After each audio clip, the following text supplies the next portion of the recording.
never laid it.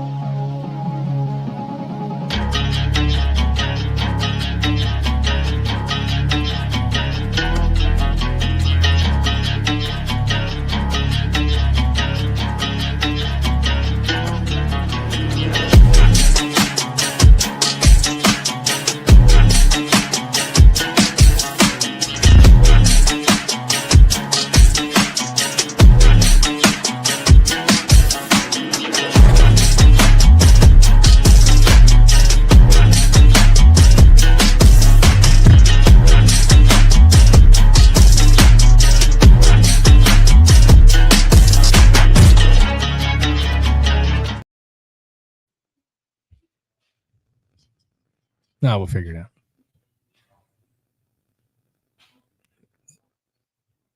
Who's the ZZ Top fan? He's a barbecue guy. Oh, nice. He's always on the So Smokin Good show. Nothing meant to do, but he's always. All right, we're just gonna go straight in. Let's go. All right. You there? Oh, I like those pictures, bro. What's going on, everybody? What's going on, everybody? It's Ty with the Triple Threat Vet Podcast, 7 p.m. here on September 11th. We're going to have a little bit of technical difficulties, but here we go. We're going to kick it on over to Matt Johnson right now. Hello, hello, hello. So it's Thursday. We're here. You're here. Another great episode we're going to have today. And I think this one's a pretty special one because we actually get to do our podcast on 9/11. So for everybody that's out there, and if you've lived in this country at all, you know that 9/11 is what we call the day that would live in infamy. So I think the best way to start this one out, Ty, we've done it before, but I think we should talk a little bit about where you were on 9/11, what you remember, and kind of what went through with that, and kind of take it forward from there, and then we can go into the show. Yeah, absolutely. Okay. So I guess I can start in 9/11 2001. I was actually with the 551 AP company, and we were in Kosovo. So when the first plane hit, we were in the TOC. It was about 1500 in the afternoon, I believe, and we went into the TOC. They told us that one plane had hit, and then lo and behold, about 30 minutes later, another one hit, and then the Pentagon, and then the United 93 went down in Pennsylvania. And then from then on, everything changed. We knew we were going to be in for a long fight. We knew that the op tempo was going to change. We knew that our mission set was going to take us to a different area of operations. So there was a quickening, I guess, of training, and then it all kind of washed out with about 20 years worth of global war on terror. And that's what I've done. And then where were you at on 9/11, Matt? So I was deployed with the CBs. Don't judge me, y'all. I was in the Bahamas on Andros Island. We were working. We were in the tire shop having to change some tires for a dump truck. So we were in there working, and there was a civilian security guard that came in and was telling us that a plane had flown into the tower, right? So he was a jokester. So we kept telling him over and over, we have shit to do. Get out of here. That's not funny. But the moment that guy got serious and pretty much was shut the F up, you need to listen right now, we were like, oh my gosh, that's for real. And then, shortly after our OIC and everybody came in, they pulled us into the HQ room, watched it on the TV, and the same thing. It was just going down from there. So I was on deployment as well when that happened. The biggest thing I remember from that is being on deployment, being engaged, back trying to figure out, what's going on, right, as you do to your loved ones. And so trying to just see how that went, being on a deployment with all the, the military members that you're with, whether, whatever service, there was an immediate look into those page twos. Remember, you had to update your page twos all the time to be like, oh, who's your next of kin? Who is this and who is that? There was a huge, undertaking from our admin people to find out if anybody was from New York or the DC area or Pennsylvania, and just trying to figure out if we could find a way to get those people to figure out if their loved ones were okay and all that. And then, immediately from there, it changed and the tempo went up. But yeah, 9/11. Yeah, absolutely. So, we've talked about our next guest on the show. We've talked about, we're doing the show live here from the Danny Dietz Memorial Cook-Off. And I just want to say that being out here live at the Danny Dietz Cook-Off with Carlos Calzada and him being able to mentor one of our guys from our podcast, it means everything. Every week we talk about the Wednesday for So Smokin' Gooder Barbecue Hills, and on Thursday we come and do this show. So anytime we can have someone that's in the that's a veteran that's in the barbecue community come over here and talk about what Barbecue Hills means on the Triple Threat Vet podcast, it's always a good thing. So I'm a fan of Ty and a fan of all who served. Who is ZZ Top fan? We can never figure out who ZZ Top fan is. So, but put in the comments who you are, ZZ Top fan. He might be that dude that was rolling around wearing that Wax Poetic shirt today. You know? Maybe. You never know. Sarah Cobb is in the house. Hello, Sarah. How are you? What's going on, Sarah? My lovely wife. Nice to see you. So real quick, as we're getting everything ready to bring our guest on, I do want to say thank you to the Danny Dietz Memorial Cook-Off for having us here. I also want to give a big shout out to Jen Lee, who is organizing the Danny Dietz Cook-Off. Her hospitality has been top notch. She's actually going to put up with Al Hero for a couple days in a room. So good luck, Jen. I don't know if you know what you kind of undertook on that one, but the hospitality has been top notch here to let us come in, let us be in this amazing venue and be able to do this live. So I just want to say thank you for that, and shout out that this place is amazing. It's going to be another amazing cook-off, and just want to thank her for it. So, yeah, well, no internet for this computer. Beautiful. We'll get through it. All right. So we're going to bring on our guest now. He is Carlos Calzada with Smokin' Los Barbecue. And I'm going to turn this interview over to Matt Johnson so I can do some technical fixes here. But without further ado, here is Carlos Calzada. Oh, cha-ching! There he is. So, Carlos, welcome to the show. Thanks for coming on. We appreciate you being here. Yes, sir. Thank you for having me. First off, thanks for being a super huge supporter of what we do. Like we see in the comments every week, we appreciate the insight that you give, and it's just amazing to see you here now. It's good to meet you. I'm very glad to meet you in person. I'm a real person. A real person, a real barbecue person too. I've seen the plaque. Yes, So we start everything off kind of the same. We try to get to know everybody, but we're going to do this one a little bit different. So since we're live today and we're at the Danny Dietz and you're out here to cook with Al Hero and help him out a little bit, I do have something I want to give you. We have a gift for you. Oh, okay. And I wanted to kind of present that to you now. So we're going to give this to you if you want to go ahead and open that up. Yes, sir. And see what we got for you. I feel like it's Christmas, y'all. It is Christmas in September. Oh, this is awesome. Man, I feel like I got to put this shirt on right now, man. There you go. So I love it. the front of the shirt is just our podcast logo. If you see on the back, you have that locker tag is what you see on my shirt here. That's our TTV Live Foundation. By the way, that mission of the TT Live Foundation is to rebuild veteran community centers, right? We have our first responder flag on the side, and then we put a special sleeve tag for you on that thing, my friend. I gotta wear this right now. Did you see the sleeve tag on the side? Oh, there we go. There you go. Yeah, I'm gonna have to switch it to get an IT one. You know. Oh, yeah, that is true. So you're going to bring that up I'm live on the gonna bring show. it up. I'm gonna bring it up live on the show. Go ahead and tell everybody what had to happen. So you mentioned, I like the way this fits. So Ty is talking about, we had some technical difficulties, and me, my IT one, my level one is always turn it off and turn it back on. Yeah. You turn it off, turn it back on, problem solved. There you I don't go. know what it is, so put that on my resume. I'm gonna definitely put it on the show. So Ty's over here. He's kind of we're glad you were here to do that, because we yeah. knew that if I had to help him unstick an IT thing, Yeah. like we were just going to tell everybody that's a wrap. We're going to talk to you tomorrow because we wouldn't have figured it out. you was kind of lost. You were like, I would have broke it. because it's like we in a skiff over here, man. It's a nice setup the way they have everything over here behind the scenes. So Yeah. man, Ty does an awesome job.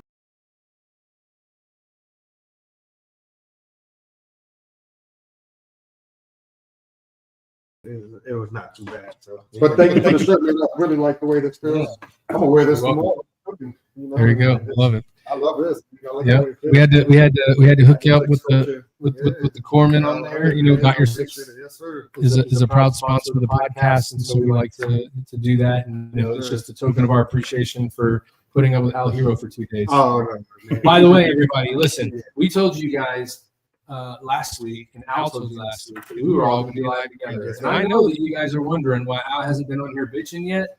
Don't worry, that's coming. He's running a little late. He's a chief.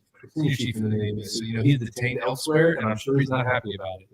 I'm sure there's going to be a lot of traffic talk and stuff like that, but don't worry about it. He'll be here soon. But we're going to go ahead and jump in. And Carlos, what we like to do with everybody is we kind of take it through, get to know you, kind of get to know what it was like growing up and all those things like that. There, we'll let you join in the military career, and then we can talk about what you day. So what we would like to do is, without further ado, introduce everybody to yourself. Where are you from? Where did you grow up? What was it like for you as a kid? What kind of things did you get into? Kind of introduce everybody to give them a little bit of information. Yeah. So my name is Calzada. I grew up in the Bronx, New York. Born and raised there. You know. So I joined the military right out of high school, and I credit a lot of this to my uncle, Theo Johnny. And when I did my retirement ceremony, it was because of him. You know, I seen him in his uniform. Like, man, he looks pretty smooth and everything else. He was then he went into the reserves. So to this day, I still remember going into the store with the lid. Looking through a magazine, like my dad, one of the things that he loves was magazines, for the car magazines. So I opened it up, and there was a postcard, and not many people know what these are, right? They're lead cards, bro. That's how we recruited back in the day. So that's how they got me. So it felt like it wasn't on there, and I was like, you know what? Had you drop it in the mail? I sure did. So I went right across the street, filled it out right there, and a couple of weeks later, I get a phone call. You know, my mom picks up, and you know, I remember where the phone was on the wall. She was like, "Hello," you know, she had that confused look, and I said, "Oh yeah, I dropped this postcard in the mailbox," and I just wanted to do something. I knew that I didn't want to stay in New York City. You know, it's not for me. It was just the crowd, and you know, it was just. Even though I'm a New Yorker, I still claim it. I just didn't want to be there. I wanted to explore different things. So I dropped my paperwork in there, and that was a wrap. So let's back up for a second though. Yes, so growing up in New York, growing up in the Bronx, right? Yes, sir. What was it like for you growing up? Like what kind of things did you do in New York? You know, we hear a lot of different things from a lot of different guests because they've grown up everywhere. But what was it like growing up in New York for you? It was different, you know, growing up in the 80s and 90s. What I thought was normal, finding out in boot camp is not normal. And that's just the high speed, low drag growing up in New York. You know, you've seen the violence, you've seen the gangs, you've seen just seen it, right? And to me, I thought that was just normal life. But it was just a little bit too much for me. And I'm like, man, I can't see this happening. You know, I've seen a lot of, you know, just to be frank, you know, the drugs and the gangs in New York it wasn't it, you know, seeing the murders. And I'm like, you know what, I want to do something to better my life. And, you know, I got my mom's support. I know she was reluctant of me joining in the military, but one thing I did have was my family, though. That's one thing that we did a lot, man.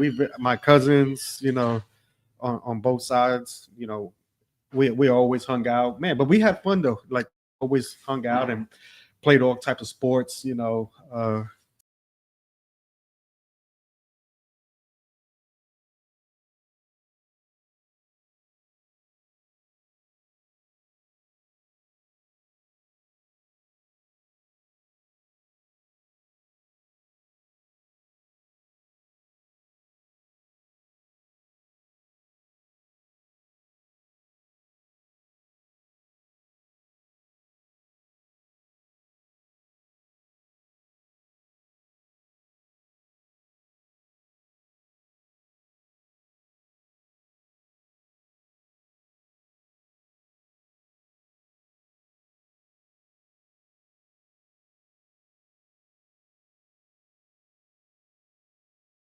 my mom, she kept us in the church, right? And being in the church is what got me where I needed to be, and just having my faith in God. And that's what I did. Just that there. My grandmother, even to this day, just be good, be a good person. Yeah.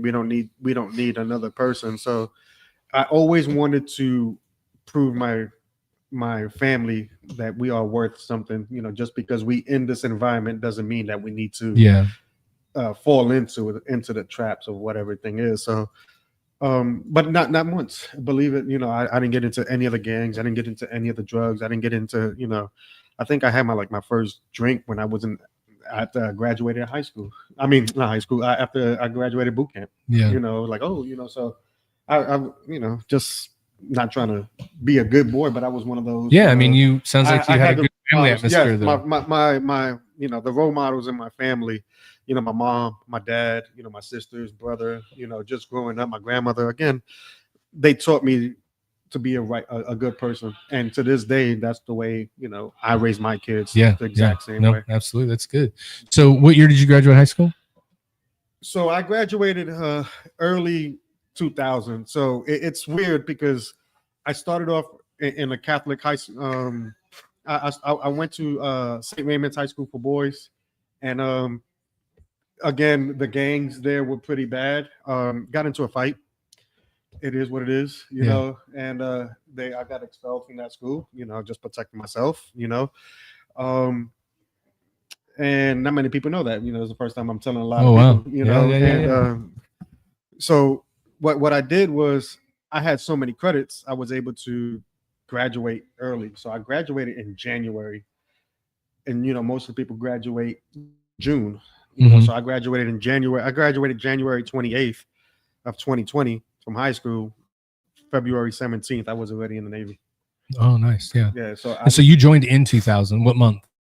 February 17th. February 17th of 2000. Yep. So you did pretty much a full year plus before 9/11, right? Correct. Yeah. So what do you remember?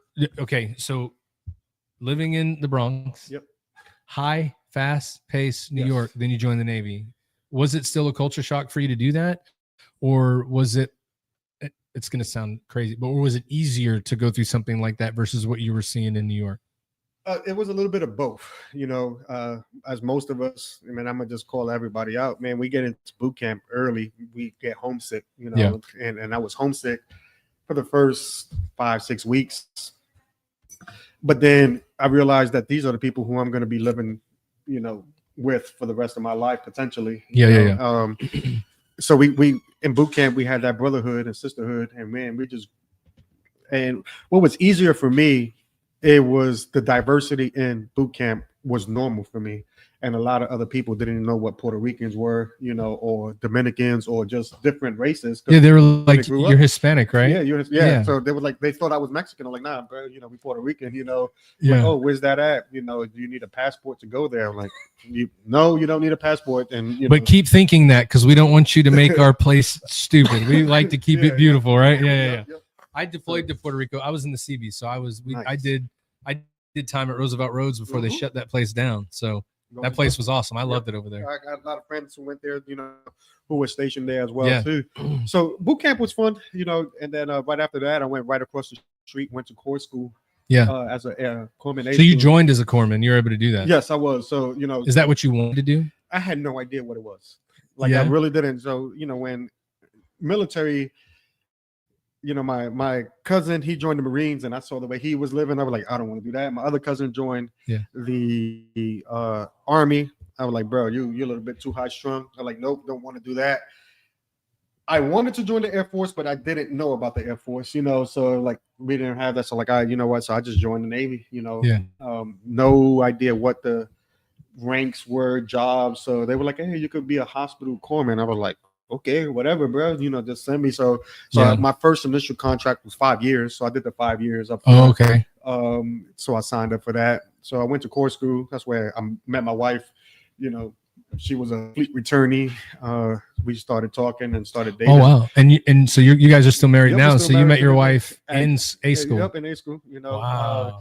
She still gets mad at me because when we work out or whatever it is, I tell her, it's okay. You got this, breathe. And she was mad then, and she's still mad now. When I forced her to do some Don't things. tell me how to do this. Exactly. But I love it. That's a memory that we have to this day. That's awesome, man.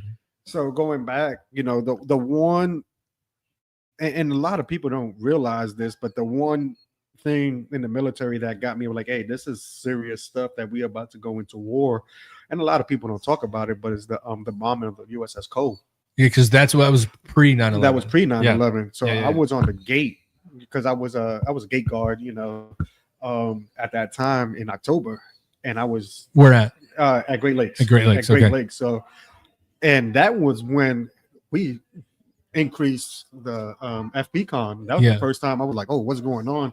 We was out there with long rifles and everything. And I was like, you were like, we're in Illinois. What am I doing this for, right? But it definitely increased the alertness. So we was already mentally, I was already in a higher alert status. Of things is about to happen. And you were already out of A school then? I was out of A school, but so I was waiting to get orders to transfer over to Bethesda. Oh, okay. So you were like in holding. So then you needed something to do. They're like, you can go guard the gate. So back before they had mastered arms, they're like, everybody can guard the gate. You learned how to shoot a gun in boot camp. You learned how to shoot a gun in boot camp. You're good. So I qualified. I was ASF. Auxiliary Security Forces. Graduated. So I was there just, and then I waited for my orders to go to Bethesda, Maryland, and that was my first duty station. So I got there in December. Of 2000. Yeah, December 2000. Yep. Yes. So 2000. Going in. So when you went to corps school, yep. Did you go? Were you blue or green side corpsman? No. So I became a green side corpsman, but started blue. I started blue. Yep. I did the first 8 years blue. Did you decide to go? And you decided to go green after obviously 9/11. You said 8 years blue, and then you went green. Okay. Correct, yeah. So you were in Bethesda during 9/11. Yes. So tell us about what that, because I mean you're like almost right there, right? Yep. Close to where I was. So 9/11, when 9/11 did happen, again, rest in peace to all the souls who we lost that day, and thank you for having me on the show. That's one of the things I always ask on the show, and I feel honored to be here, part of this. So 9/11 happened, and I worked nights at that time because my son was just born. So my son was born August 25th, and my wife, she was still on maternity leave. So we was going to work opposite shifts. That way I could stay with my kid, for daycare and everything else. Yeah. I get home, watch our son, then my wife goes, and work. So I was asleep when it happened. My LPO called me at the time. And it's crazy because you still remember all these people like you just mentioned. Yeah. So I don't HM1 Wallace, he calls me, Christopher Wallace, says, hey, what's really crazy is at the time, we didn't have cell phones, all of that stuff. The house phone. They had to call your recall number. Yeah, they called the recall number, and I thought it was the alarm. My alarm. I was like, bro, I just fell asleep. I know it's not that time, so I turned it off. I hung up, and then called again, and my wife was waking me up. She was like, "That's the phone ringing." I was like, "What do you mean the phone?" And I was like, "Nobody usually calls us at this time, because they know I'm asleep." And he called me. He was like, "Hey, did you hear what happened?" I was like, "Man, I'm asleep." He was like, "Hey, turn on the TV." So at that time, the second plane already hit. Oh wow! And I was, I was asleep when that happened. And we watching it there, and immediately they made everybody go in. Even my wife had to go in with our son. Like you just said, hey, update your page 2. Make sure you get into contact with your family because, we was right there in DC. And you were also in that group of people I just talked about where they were like, oh my gosh, this guy is from the Bronx. And then was it the same way immediate? Like, if you need to get a hold and figure out what's going on. And I tried to call him at the time. I couldn't get in contact because communications. Yeah. Like I said, we was calling people. It wasn't. I mean, they had cell phones, but it wasn't where it was now, right? Yeah. No, it's early. I didn't have a cell phone then. Yep. So I'm trying to call my parents and no texting people. No texting. Yeah. I finally got a hold of my. Like, hey, is everything okay? And she was like, yes. So just moved on and everything else. But So you didn't have any family that worked down in that area, and no, thankfully they thankfully, weren't around there yep, that day. Thankfully, Okay. they was not down there at that time. So immediate family, I had no impact of that. Thankfully, Yeah, yeah. But But you knew a lot of people. but we knew a lot of yeah.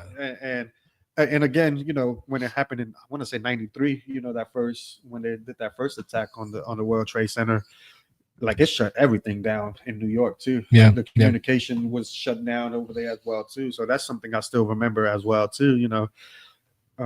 And then the first time I went back to New York, it was just the weirdest thing, not seeing the Twin Towers there. Because when you're driving up 35 on the New Jersey Turnpike, you just look to the left and you see them, and it was like surreal not being able to see those. Wow. The Twin Towers there. So it's crazy. It was just. Because, and what the craziest thing was, we left New York. Maybe it was after my son was born. My wife, we were driving by on the George Washington. No, not further down.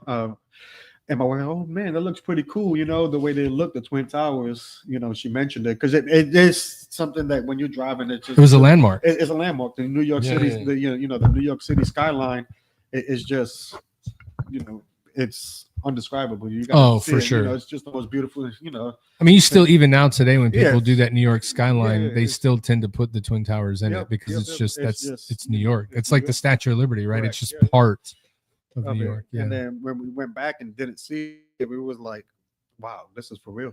This is something that. So when we was in Bethesda, going back to that, we was part of the. We was a detachment of the Comfort. And I didn't get called. My wife got called to deploy. But then they started high and then they went down. So we didn't. Fortunately, we didn't deploy. We didn't go anywhere because my wife was still during baby leave. My son. I mean, my son was brand. Not infant, not even newborn. Not even now my son is. He serves in the Air Force now. So now he's in the Air Force. Congratulations. Yep. So he's up. He's actually. He was born at Andrews Air Force Base, and now that's his clinic that he gets seen at because he's stationed up in the DC area. So, so he's up there, nice. Now. So I love it. Yeah. So for you guys, being a dual military couple, both being corpsmen, by the way, what was the op tempo like that after that happens in 9/11 for you guys? I mean, I know there's on high alert, everything's going down, and where you guys were in proximity to other things that were happening, what was it like in Bethesda to be a corpsman at that time with everything that happened to the Pentagon and all that stuff? So what was more threatening to us was the anthrax scare, believe it or than anything else, because that's why we had to get the anthrax. They said they shipped it out to everybody, and we actually had a scare at the hospital, but thankfully there was nothing. But so we was always on high alert, being there at the National Capital Region area. That's a place that, man, if you want to attack something, that's the Pentagon. They tried. So we were on high alert there. Just making sure that everything was good to go and everything else. So we enjoyed it. So there you go. Oh, you guys just saw him. He walked in. Yeah, he's just doing. Hurry up, man. Yeah, we got things to do. Talk about this tardiness. Yeah. Just kidding. The internet stops every 15 minutes, and it usually it's one computer goes out, but both went out at the same time. All right. So let's take a break. We're live. We're gonna take a break. All right. Al's here now. Yep. He decided to grace us with his presence, so we're gonna take a quick break, and we'll be right back. Yes, sir. Absolutely. Thank you. Turn it off and turn it back on.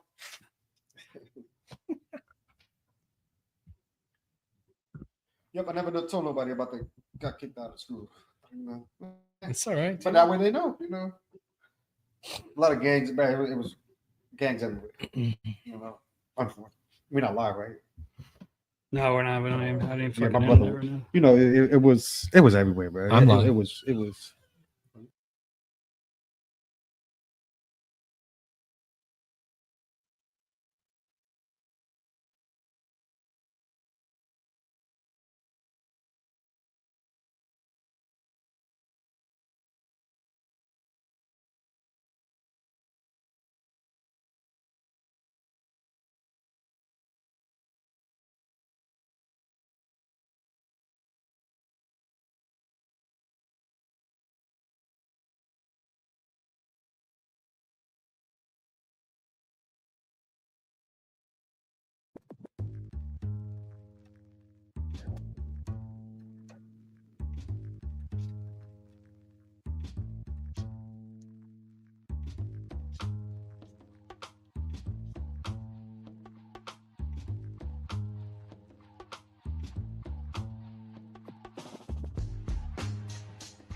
back, everybody. Can you put the camera to me so I can see? Ooh, I like to see myself.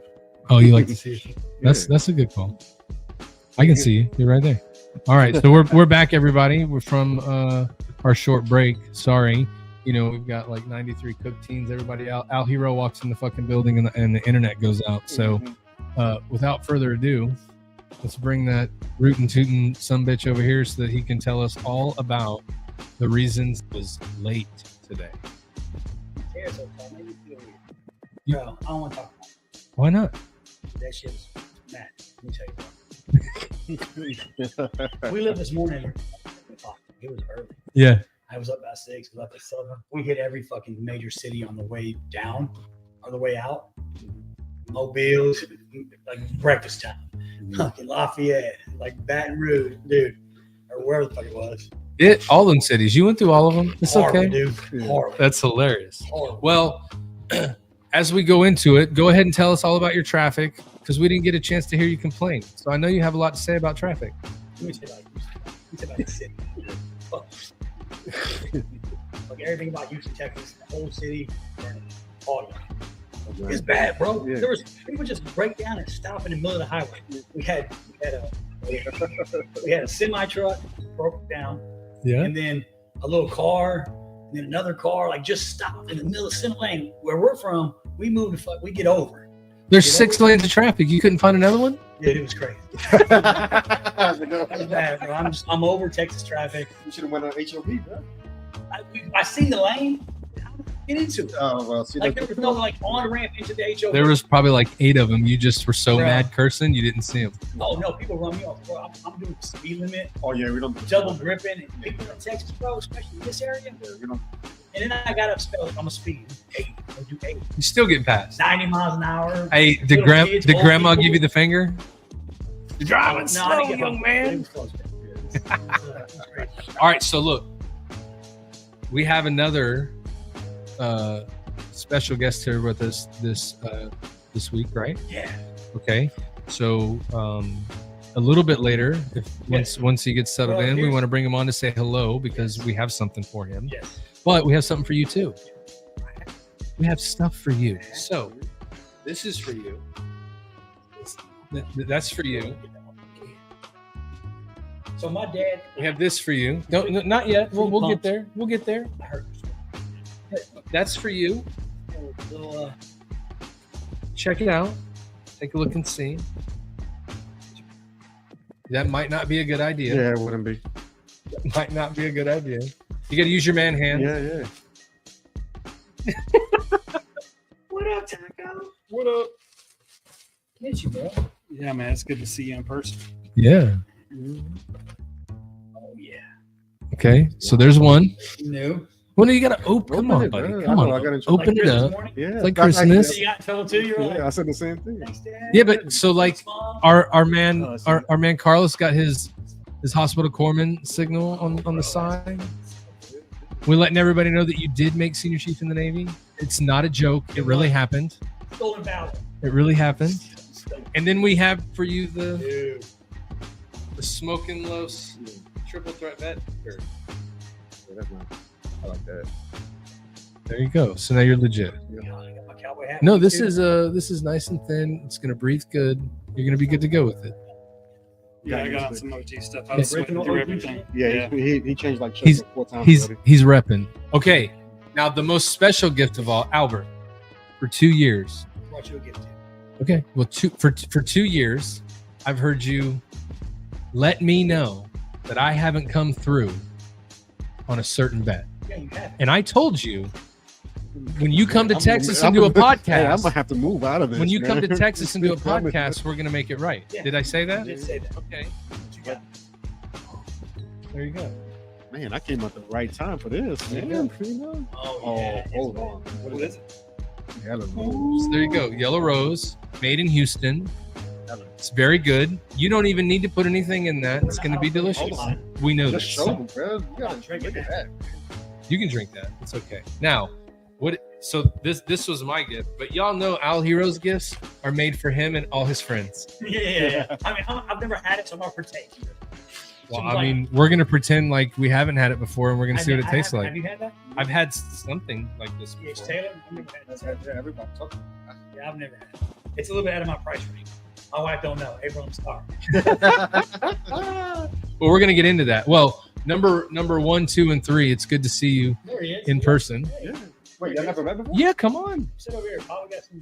Want to sit here for a minute? Yeah, you can come sit right there, right next to you, though. You know, this is like Christmas Giving out morning. Gifts. 100%. Hey, how's it going? Al Senior. Carlos. It's nice to meet the real hero. That's right.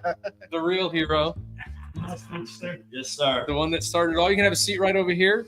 So we knew you were coming with Al, and we wanted to make sure that since you were here and you were with us this week, we have a gift for you as well.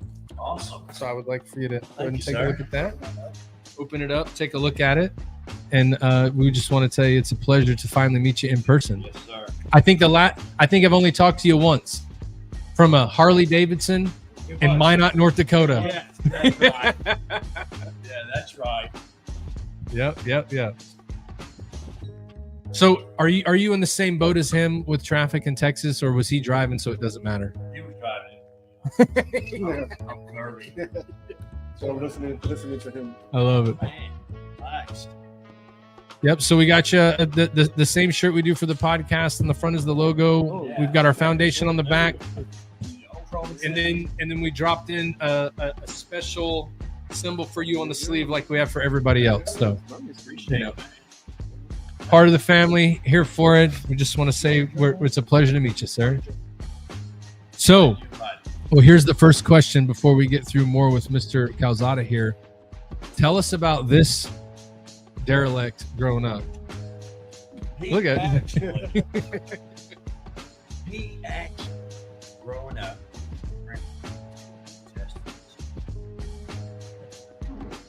He still can. his brother was yeah, they was playing cards and he cheated. Consciously getting He did. Huh? Yeah. I won't lie to my wife. Only lie to your wife now? Yeah. No, you just you Stretch. Exaggerate. or no, you just let her know, oh, you got me after she finds out. Wait a lot. You just don't say it. Other than that, he was good. He was a good kid. Man, you've been lying to us, dude. You said you was bad, you were running around getting in all kinds of I trouble. was, but that was years later. Yeah. Oh, years later. That Okay. didn't know. That was probably after he was tax deduction. Yeah. Oh, you're off the books. Get out. Well, thank you for coming.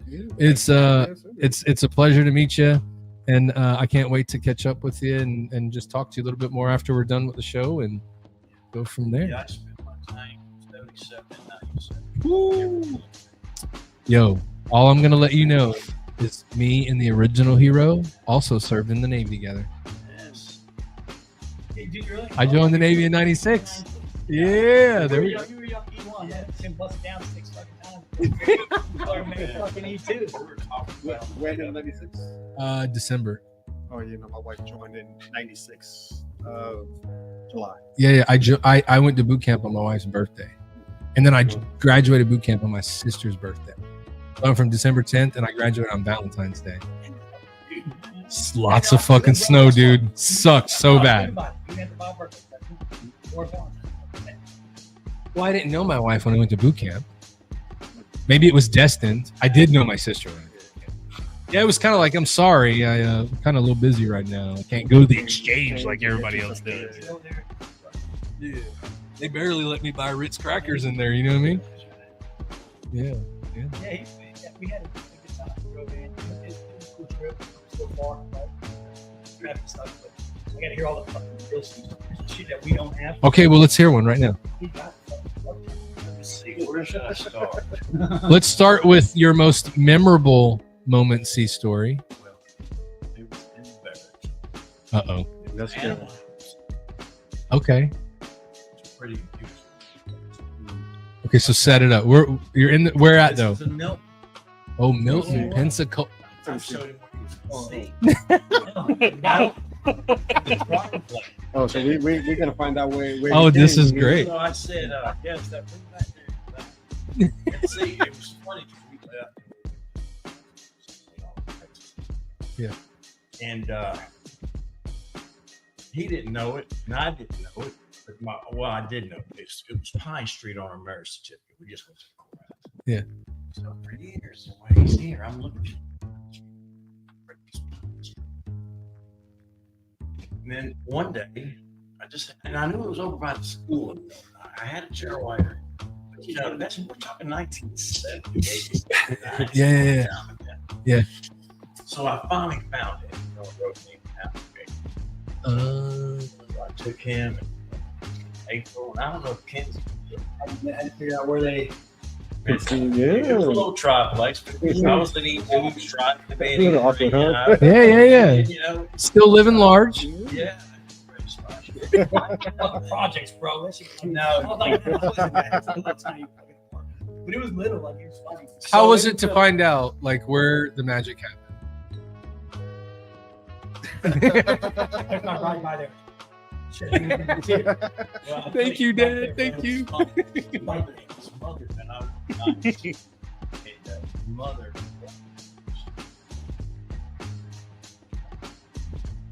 No, I'm on my way. Yeah.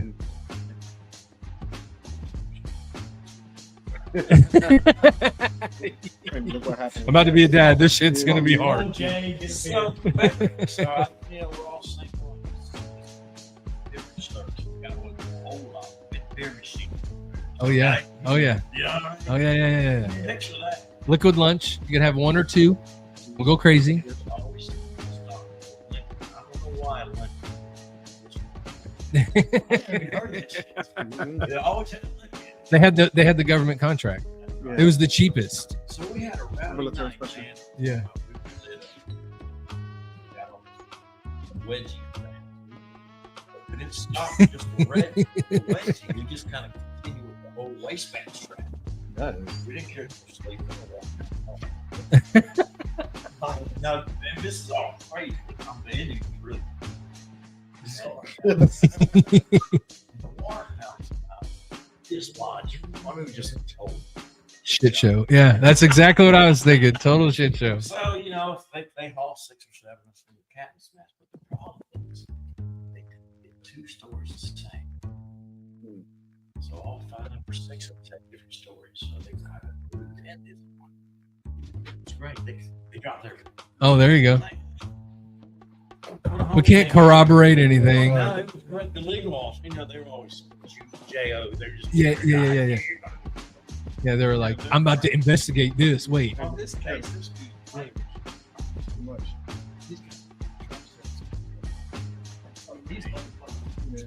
That's hilarious. that was the memorable night.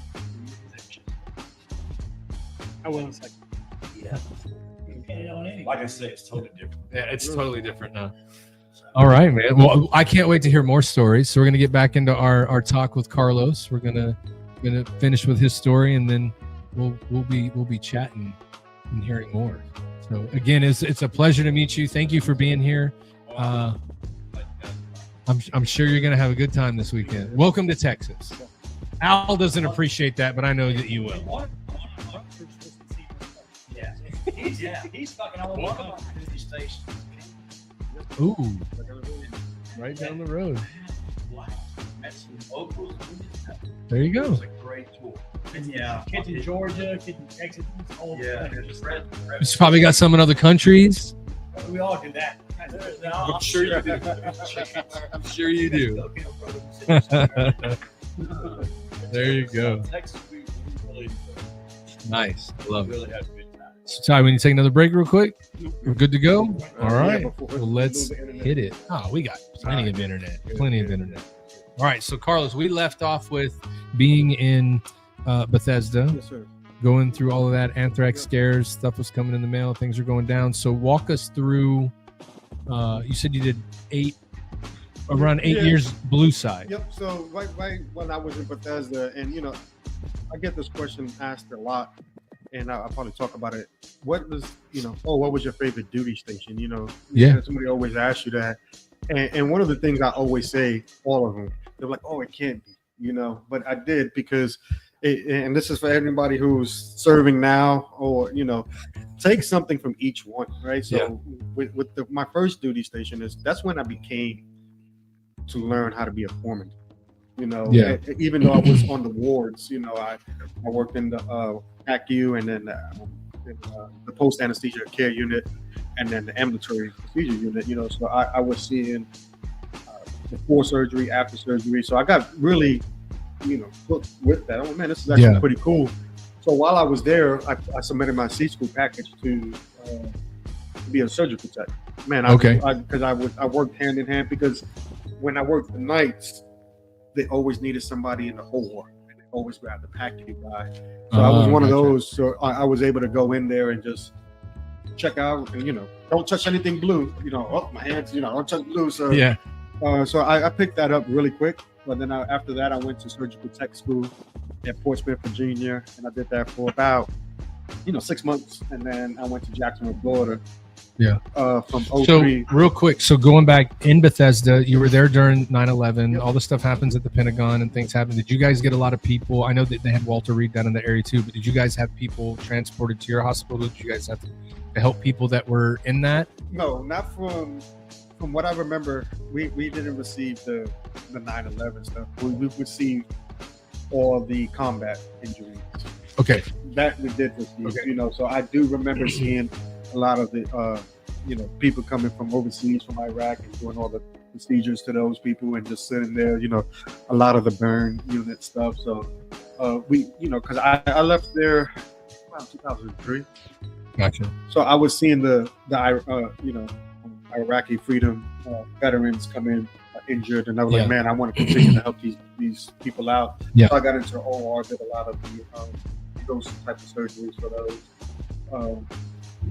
And that was another eye opener too, because now I'm seeing, this is real. This is 03? Yes, early 02, 03. When I'm still there, and then when I went to school, it was in Portsmouth, Virginia, and again, that was a major hospital for the Navy. So we're still seeing a lot of those cases down, and I'm still young. I'm not even 23, 24. How many years in the Navy at that point?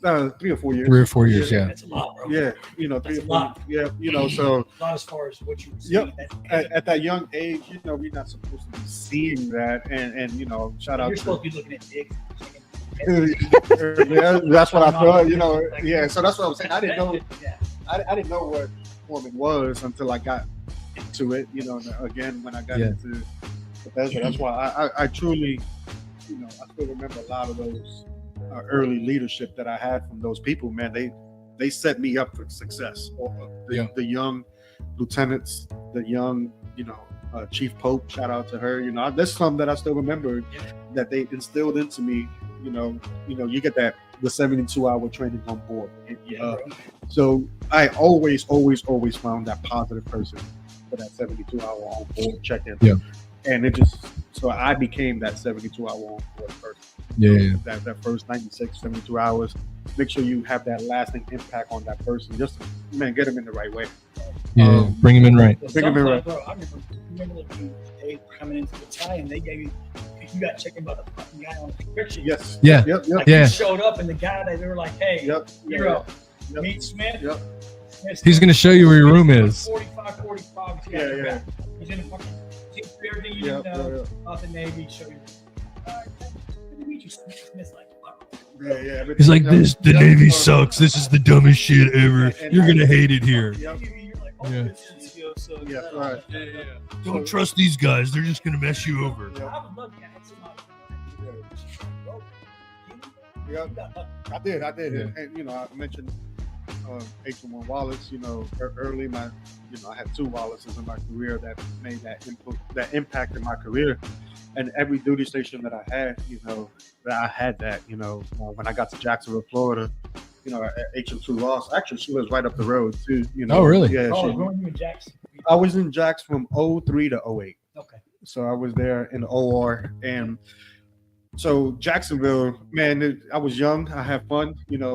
I still talk to a lot of those people to this day, but I learned how to be a sailor there. Because I was an E4, about to be an E5 there. That young and I picked up a lot of things there on what I'm like, man, I think I'm going to stay here for the 20 years. You know, I'm already 8 years. Yeah. And at that time, nothing really was going on in my, you know. And because you were still blue side I was corner. still blue side corner. Yeah. You know? So I enjoyed it, man. I enjoyed every second of being in the OR. You know, I started that young. Hey, then I grew there. They gave me some leadership roles there, you know, so I was able to mentor a lot of people's there as well too. Yeah. And I'm still, to this day, I still talk to more people from our station with Jacksonville, Florida than any other duty station. You know, so being in Jacksonville and being in the other duty stations, it's interesting. You're on the other side of what a lot of corpsmen we talk to are, right? You see the guys as they're coming back, coming back. right? So you're like, oh my goodness. So now what made you decide after 8 years as a blue side corpsman that you wanted to go green side? So it was time for me to change orders, right? And as a surgical tech, our billets are very, very minimal. Like we don't have a lot of places to take. Being, you know, at the time, 84, 83, there was nothing. Like, oh, I was like, man, I want to go on a ship. I'm like, oh, nothing. No, we don't have any ships available. They're like, well, you could be a sub IDC going to sub. I'm like, I'm not going on the sub, right? I'm not going on the sub, man. Nope. So you're gonna put me in something designed to sink? Nope. It's about as good as jumping out of a perfectly good airplane. Yes. So I was like, nah. So at that time, and I would say one thing, I've been blessed, and I say that all the time. So I was up for orders. The detailer actually came to Jacksonville, Florida. They were like, hey, the detailer's going to be here. If you're in your window, and I was in my window, and he just came. His previous duty station was, he was with the Marines. Mm-hmm. And I was like, all right, tell me what it's about, you know? And he was like, well, you can go. A bunch of fucking. Yeah. he was. Gonna be fucking. So I was lucky because he went second.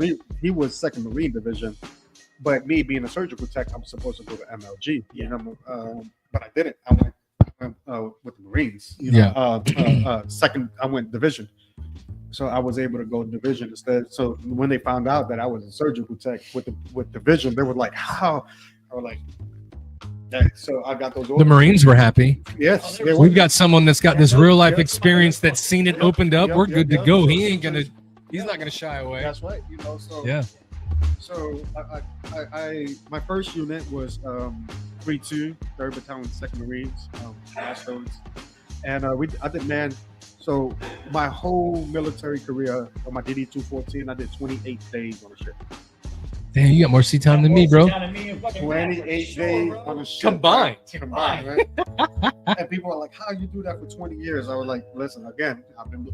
So yeah, I did a lot of MU workups, and he passed away in a car accident. But Master Chief Wallace, he was another one at the time. He was an HM1. Took me under his wing, man. He took everybody under his wing, and let him rest in peace for that, you know. And he shifted me over. He was like, "Hey." You know, life was life, and at that time, he took care of me. So I switched over to 3rd Battalion, 10th Marines, and Chief Henry was there. And to this day, man, he's another. I'm telling you, I had the mentorship my whole military career, and I won't talk bad about the good mentors that I had. Yeah. All the bad mentors, I actually learned more from them than I did from the good ones. That's how leadership works. Yeah, for sure. We've talked about that before. Like, yep.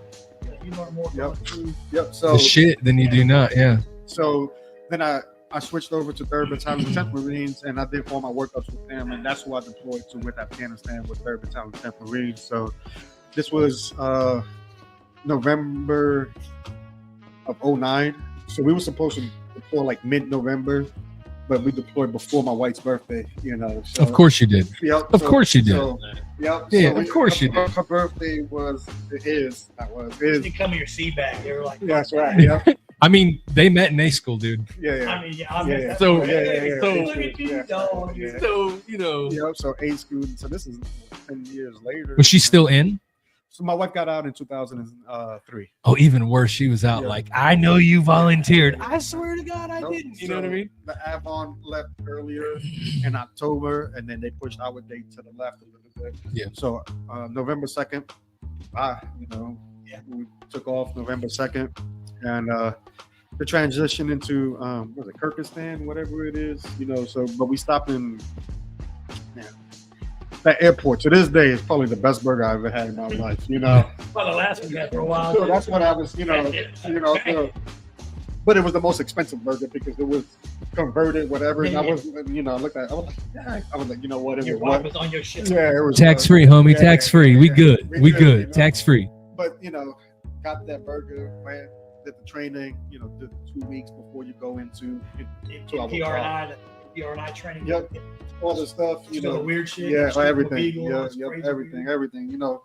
So then we went and we went to Camp Leatherneck first, and then from Leatherneck we went to Village Green, little fob out there. Yep. That was our fob, and then we was there, and that's when it was real. I was like, So what kind of missions were your Marines doing that you were going out with them on? So we was the first ones that would. So we relieved 110, another artillery unit. So we was there as artillery unit just to support the Marines, 3-6 that was going in. But when we were there, it took 3-6 so long to get there that we were the one who was pushing up. You know, every Marine is a rifleman, so you better learn how to patrol. So we went on patrols, right? We issued you a gun, not a tank, bro. Yeah. Use that bitch. You know what I mean? So we went on a lot of patrols, you know. So we get there and we looking outside, and you know, there's Constantine fire, there's Pesco barriers, you know, there's the towers, and we just, you know, we land on the Osprey, and if you've been on one of those, that's the best ride ever, you know. And so we get there and we're like, oh, this is for real, you know. And I went on a few missions because at the time I was the leading petty officer there, the LPO for them. You know, as an E5, I was it. That's big shit in Marine Corps. E5 and Marine Corps is big. That's so big. I was, Yeah. So I deployed with Blood you know, strikes. Yep, Chief Henry. You know, he took us there, and then so I had all my guys. So I had to go from post to post to post, you know, to make sure that they had what they needed. You know, and one of the missions we went on, they had extra ammo, so he just started shooting. I was like, bro, what are you like? He's like, no, we just wasting bullets. I was like, bro. You're like, damn, we got somebody have to account for these. Bro. You're like, As a corpsman, you're like, why? Yeah. Are they? Yeah. Is someone shooting that? Yeah, because you're like, okay, I need to. Okay, Yep. what? You know, you're looking for everything. You go back to like home corps with the Marine Corps, like every round, yeah, like everything. you do ammo counts for Yeah. no reason. Like it's crazy. Well, they got to keep Marines busy. If you don't make them use Well, they their don't brain count so well. So, enough, like, yeah, dude, it's But, you it's know, over. you go down, like, people are like, how many did you leave with? You're like, oh, fucking hell, you got in your pocket, Yeah. like pulling around back everywhere. You're like, fucking dude. I got extra for next one. We're good. I don't know where we went. Yeah. It's different. It's a different world. It was. So man, it took me for a huge surprise. And one of the things, man, in Afghanistan, and we was always on high alert because we always say complacency kills, right? It's posted on every fucking file we complacency roll into. kills, right? Yep. And we never dropped our guard, right? But the people in Afghanistan were probably the nicest people that we interacted with. You know, we had an interpreter, and the people who we dealt with were great people. Yeah. The ones that we saw. Yeah. We went to the village, we talked to them, it was great. But we did get into some firefights over there and everything else. And one of the things, I get the goosebumps just thinking about it to this day. We get hit, we get ambushed, you know, essentially we just getting ambushed, and they call for fire. And I don't know if you've never been in a firefight and see a jet come right over you and just lay suppressive fire down. That is one of the things that we can't explain. Yeah, that's it right there, right? It's one of the things that you can't explain unless you were there. Mm-hmm. And even if you were there, you don't understand it because you wasn't there with me. Yeah, for sure. You know, that's where that comes into the issues, right? Yep. Only my brothers could really understand that true firefight that we went through. Yeah. And it was Violence of action. Say it again. Violence of action. Yes. So we were there, man, and it was just one of the things that were like, wow, this is for real, for real. You know, like this is. So nothing happened, thankfully, that time. Went on another patrol. So this is early. Remember, we got there early November, and this is like 2 weeks into it. But this is before Thanksgiving. We're already like fighting, you know. Yep. Because we setting up to push into Marjor. You know, that big push that happened in there. We push, and then we noticed that the good people are not around anymore. They were like, hey, this is kind of starting to get a little hostile now. You know, more gunfights, more things are starting to happen, but they wasn't around. You know, the people that we are used to seeing. They're like, ooh, maybe Taliban pushed them out, whatever it is. Start leaving. Yep. The people when they start leaving. Yep. And that's what we started noticing. And so a lot of my trauma, and you know, many people haven't heard this story, but I'm going to tell everybody now that a lot of the trauma that I dealt with, mental trauma, is what happened is the 27th of December. So we going out on a patrol. No, not 27th, 23rd December. Sorry, 27th December is my sister's birthday. A couple days right before Christmas, man, we on a patrol, and Sergeant Major's there with us, right? So there's two squads that's pushing. So the first squad is further up, and my brother, you know, and I'm gonna talk about him a little bit later. Latham, he's with the first squad. At the time, he was an E3. You know, he's just an E3, and we just hear that loud explosion. Mm-hmm. You know, and it goes off. And one of the things that us corpsmen love to hear but hate to hear at the same time is corpsman up. You know, and we heard it, and I heard it over the radio, and I was like, wow. And you see the big puff of smoke and everything else that what happened over there, and it was just a surreal experience. Again, you know, if you wasn't there, you won't understand it. So I'm in the second squad, and the first squad, you know, they need help. So it's myself, Sergeant McCarty. He's shorter than you, man. Sergeant McCarty's. I'm tall. I got short angle. Yeah.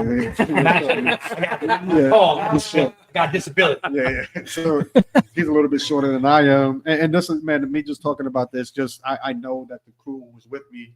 So we just ran up there. I get to the scene. Sergeant Major lost both of his legs, you know. He's still with us to this day. And the actions that HM2, he you know, HM, again, he's an E3, you know. And this is what we do the training for, is he put the tourniquets on. I get there. Sergeant Herback, let him rest in peace. That's our other brother too, you know, putting the tourniquets on.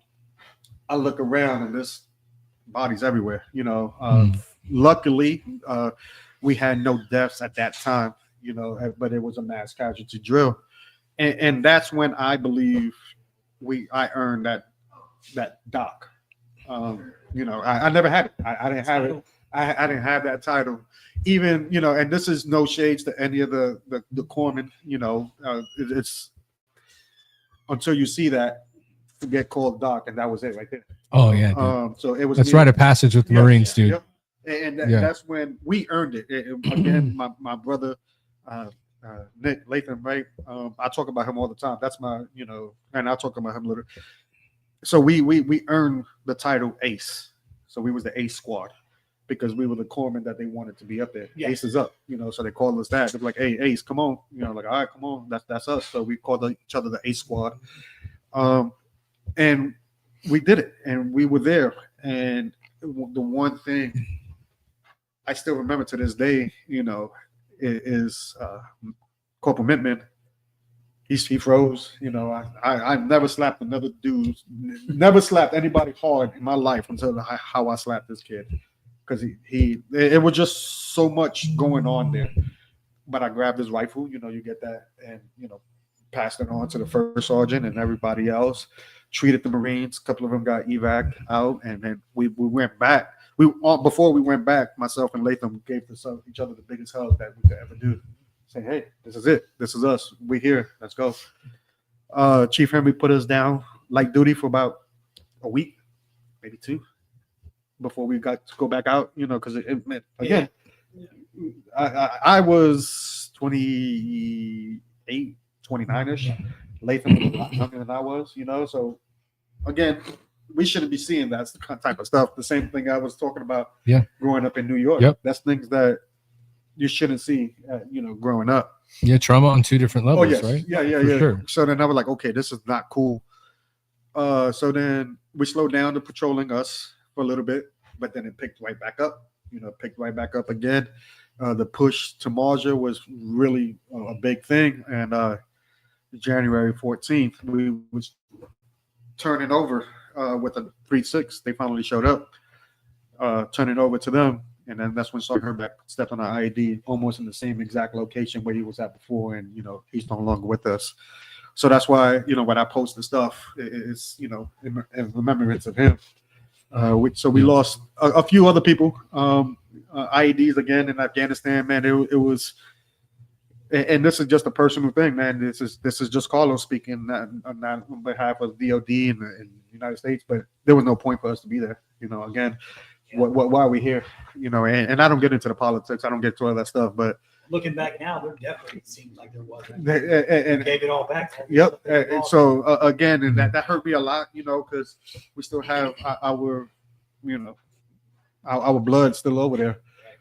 Again, this is me. This is how I felt. Sure. If you want to talk offline with that, this is not to get into nothing for Triple Vet, not to get into the debate or whatever. But this is my personal opinion on that. I'm like, man, it was almost. And I fucking agree with you. Yep. 100%. And it's your opinion, right? So when you look at that, for sure. So, Seeing people fall off of airplanes on the final day of the pullout made me completely 100% agree with your comment. And I deployed 7 times. Yeah. So it pisses me off. A little bit, so I'm like, man, this is not cool. We lost. And again, I saw another person who passed away, at the on our fob, that a lot of people know my stories. And one of the things I want everybody who is listening, as a veteran who's suffering, talk about your stories, bro. Don't hold it in. Because the minute I let everything out, it was just a huge sign of relief. Then you can tell I'm still a little emotional about it right now, but man, just talk about it. And that is the best grievance that you could get through, because you don't know who else is dealing with the same exact situation that you are dealing with. And it's so many. Yeah. So many of us is dealing with the exact same thing. So once I start talking about it and I hear that, I'm dealing with that, so I just talk about it. And I don't hold it back. Yes, it brings back a lot of, I might lose a little bit of sleep tonight, but you know what? I still feel good about it. And I just keep on. Well, I think the most important thing that we get on our show, and we talk to people and we bring them on and we get to hear stories like yours, is the fact that you get to say all those people's names that you served with, the people that made a difference and the people that went over there to serve our country for the reasons to keep us free. And if you don't keep saying people's names after they're gone and they paid that ultimate sacrifice, then you forget about them. And we can't ever forget who any of them are. And so the fact that you get to say their name and be on here and help us remember them and us help you remember them is the most valuable piece of that. 100%. So I don't know, if you see, every time I go up to the DC area, I will always stop at Arlington Cemetery. Always. That is my number one thing. And if I'm anywhere, so I didn't go. Actually, I was stationed in DC, and I never went to the cemetery until I found out about it. And this was like 2012-ish. No, later than that, 13, 14. That's the first time I went. So 14 years later, that's when I actually went there. And I was just so mind blown. I was like, wow, what is this? And I found out, the changing of the guard. And I'm going to put this in my will, but that's where I want to be buried. That's it. There's no other place. I don't know if you ever been there, but it's dress white dress is the cleanest. You sacred grounds. If you want to talk about sacred grounds, that's it right there. With your brothers and sisters that are there. And it is, you have to, if you call yourself a patriot of this great nation that we have, and you've never been to any of the cemeteries. So Pensacola has one. Yep. Pretty impressive. Yes. And that's what I said. It's big. That's why I just said any. Never been to Arlington, but it's beautiful. I was going to say Arlington. Yes. Yeah. And it's just, and they left, and it doesn't, you can stand right here, you look to your left, you look to your right, you look center, and they all lined up. That's all symmetrical, and everything is just it is the most breathtaking. And the wind, it feels different. You could actually feel the breath of your brothers and sisters blowing that cool air into you. Yeah. And it's just, again, you just have to be there. And if you're a great patriot of this, go to any of the cemeteries, national cemeteries, where your veterans are buried at, and just go in there and just just thank them. And that's what I try to do. You know, we have Fort Sam that, you know, really close to us here Yeah. in San Antonio. Yep. And, you know, I go there, not as often as I should. And I know that, but man, I pass it every. I mean, going there at all Yep, is what it means, right? Yep. Even it's like being with, you know, like anytime I see Al, I haven't seen Al in a long time, but if I see him, I saw him yesterday. That's right. So even if you're going That's there right, yes. every once in a while, Yep, it's yep, it, yep, you know, yep, they yep, know, yep, they like know. you said, that Yeah. it's different in there when the wind goes through, but they know you're there, right? It's Yeah. you're there. That's what's you're there. important. Yep. So, Yeah. man, and I pay my respects to all of them, you know, and like I mentioned before, that's where I want to get buried. You know, Yeah. that's one of the places, you know, that, you know, I know quite a few of my brothers who are there right now, you know, We and buried C, so I can say I had C time. yep. Dumps off the back. Dump that on the back, yeah. Fantail, what do they Yeah. call the fantail? It's Yeah. gonna be off the dinghy in the bay. Yeah, the thingy, right? Yeah, it's gonna be off a dinghy. Fantail? They're gonna do it off a dinghy. I would recommend valve. Yeah. Oh, that's that. It won't matter at that point. Yeah. Whatever. Yeah, That's so, crazy. So when we got back from Afghanistan, man, it was the weirdest feeling ever, right? Because we lost a few people, but as soon as we got back from Afghanistan, the whole unit just dispersed, and we didn't have that time to like really decompress with each other. Mhm. I left like a year later, maybe less than that. Everybody was So everybody's up to rotate and Everybody transfer was- right after. everybody's rotating, everybody's transferring. Mm. So we really don't we didn't get to see each other's struggle. We didn't get to see that, hey, I need help. We didn't get to see the man, that person's not doing good, or hey, what's going on with you? We didn't get to see that because everybody was gone. Yeah. So I didn't even get to see it in myself until 2 duty stations later. It wasn't even my next duty station. Oh wow. So right after that, I got stationed up in Groton, Connecticut. You know, Good old Groton, good old Connecticut. Groton, right? And so Shout out Mystic, Connecticut. Mystic, Connecticut. That place right? is dope. Yes, Best pizza it in the is. world. Yeah, Mystic Pizza. Mystic Pizza, right? It's all right, dude. Cool 80s movie. Yeah, That pizza's all right. We ate there. Yeah. It's all right. It's all right. So I get Yeah, we really ate there. yeah, yeah. So I get stationed up there, and again, so that's when I became a first class. You know, that's when I got my E6, and again, there I started to become a leader. You know, so I had those people looking after me. Now I am that 72-hour. And this is back blue side. So I'm back blue side. Yeah, Blue yeah, side. Yep. okay. Yep. So now I'm back blue side. I'm at a smaller clinic. So again, I didn't have a chance to really take a knee because I have to be that person to look out for all these juniors who's coming in. You're Now, first class now. You get I'm a first class. So- You know, step up, right? I always, yes, I wanted to become a chief, right? But I didn't make that a priority. Sure. I mean, know- anybody that makes it for the right reason, Yep. it's there, but you don't say this is what I need to be Correct. to be Yeah, yeah. legitimate. You know what I mean? So I pushed hard. You know, I won Sale of the Quarter a few times. You know, man, I did what I had to do. Yeah. There as that, you know. So walking back, I got a something I'm curious about. So you did blue side for 8 years, Yep. right? Green side for 3. Then went in green side 3. Yep. So what was your just in a small snippet? What was the transition from going blue side to green side like? Going from blue side and in the clinic, in the hospital, Yep. doing that stuff to now your green side. What was it like shifting into that world? Yep. So going into the green side, you are held at the highest. It's not the Navy anymore, right? Yeah, it's you're not a doc. You with the Marines that they.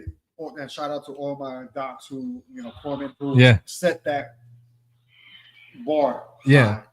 So it's the highest bar that you could possibly reach. So I have to get there and just go. right. Like you really don't have a time to.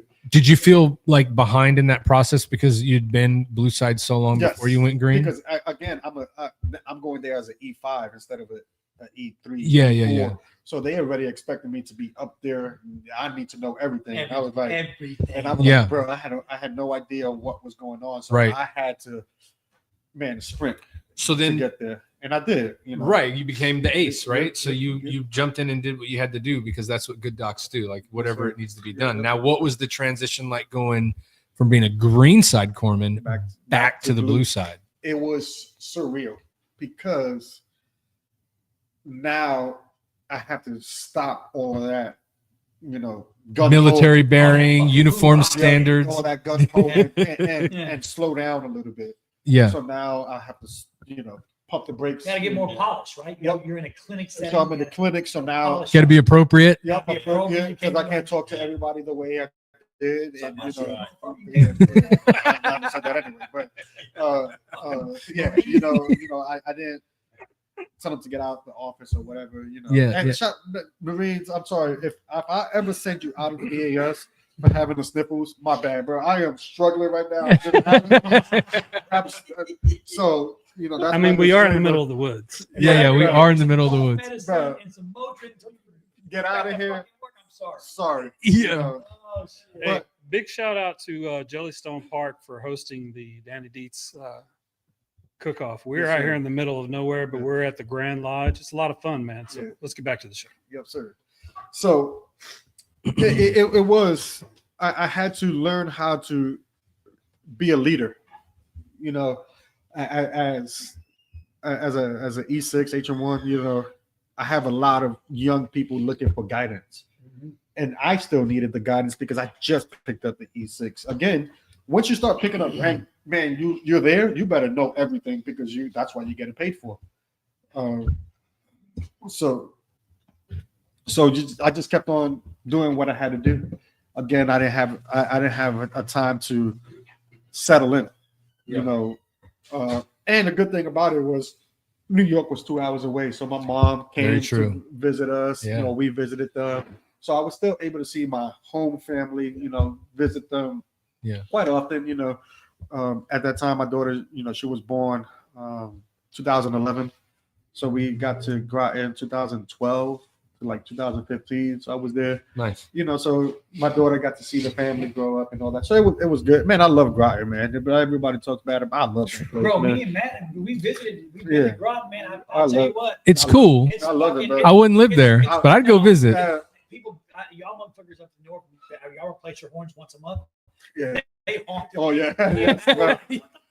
For no reason. just turned green, dude. Just turned. Yep. That's one of the things. It's a cool experience, right? Especially Yeah, like for us, yeah, we're coming from like the south, Yeah, yeah. and like the beautiful. Oh, shit, I will tell you this though: the thing that the North has that the South doesn't is good ass diners, bro. Yes. Like you can't find a legit diner in the South for like. Yeah, we're driving in the middle of nowhere, North Dakota. And you're like, a diner. And like, look, Like, we're going there right now. It was good, and now like that's my wife and I are like, let's go find a diner, and so we ask people that are from Houston all the time, like they got good diners, or like, well, they got this First Watch play, like all these chains. You're like, no, dude, I want to know where the lady that like you think it's never been cleaned in here.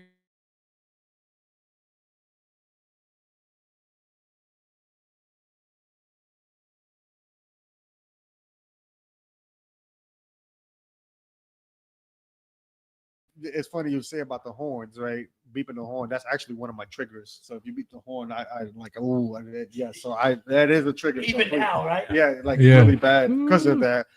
So you probably hate being late for turn in because you got to hear the yeah. No, right in your yeah, face. Yes, sir. Yeah, no, I try not to.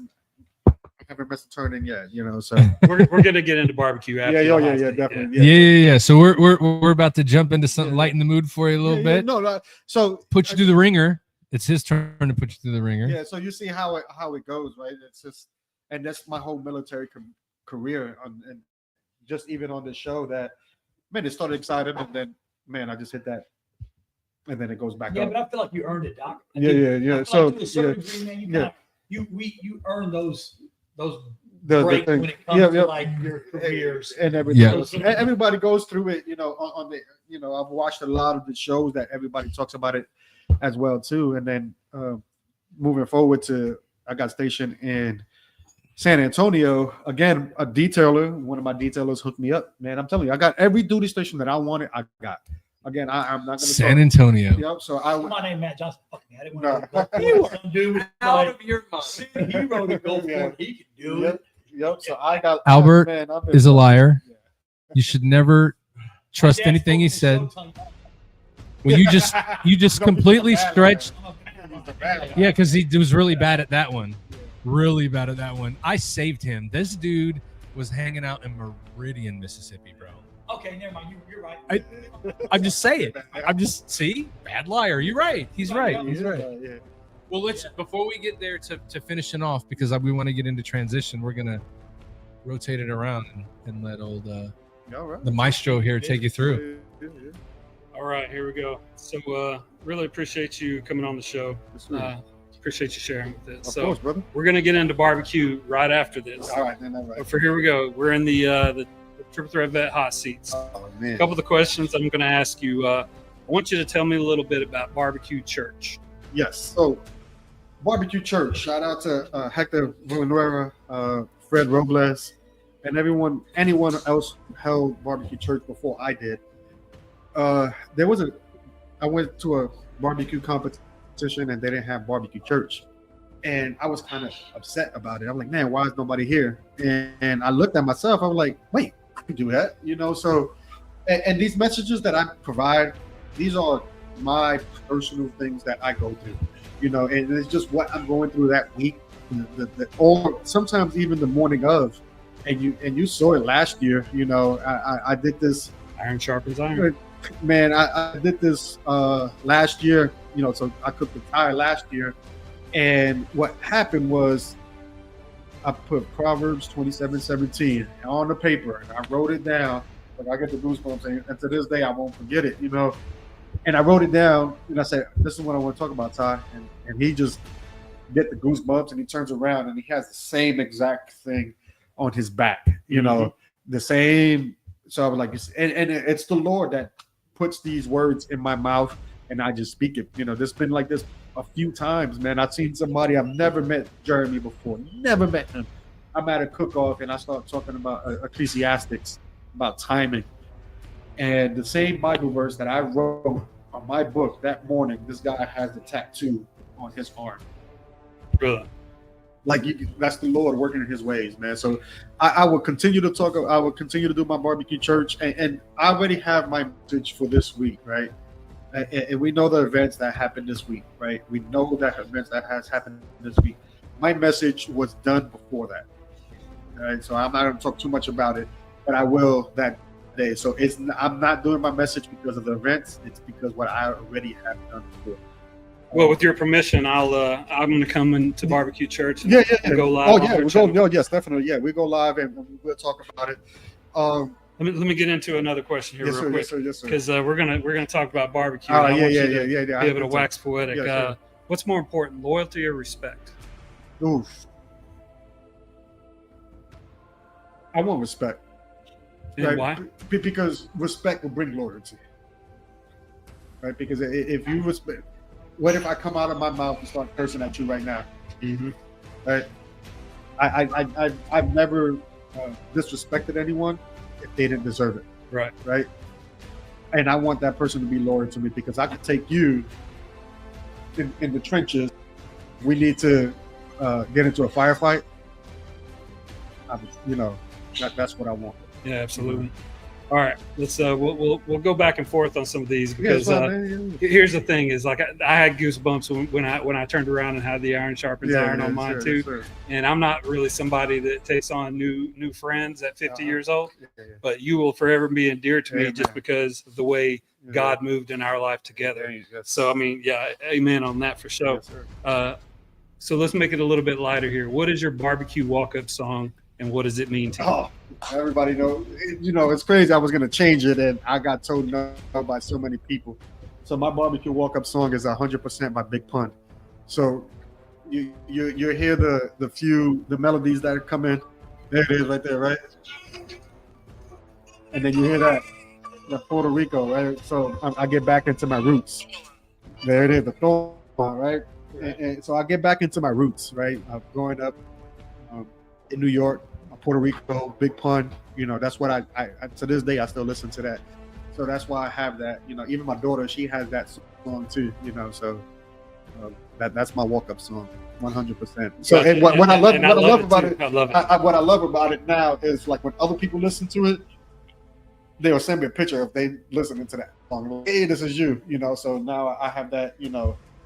That forever. That's it. So I was gonna change it to a Brandon Lake song. Praise, and I love that song. You know, that's one of my favorite worship songs.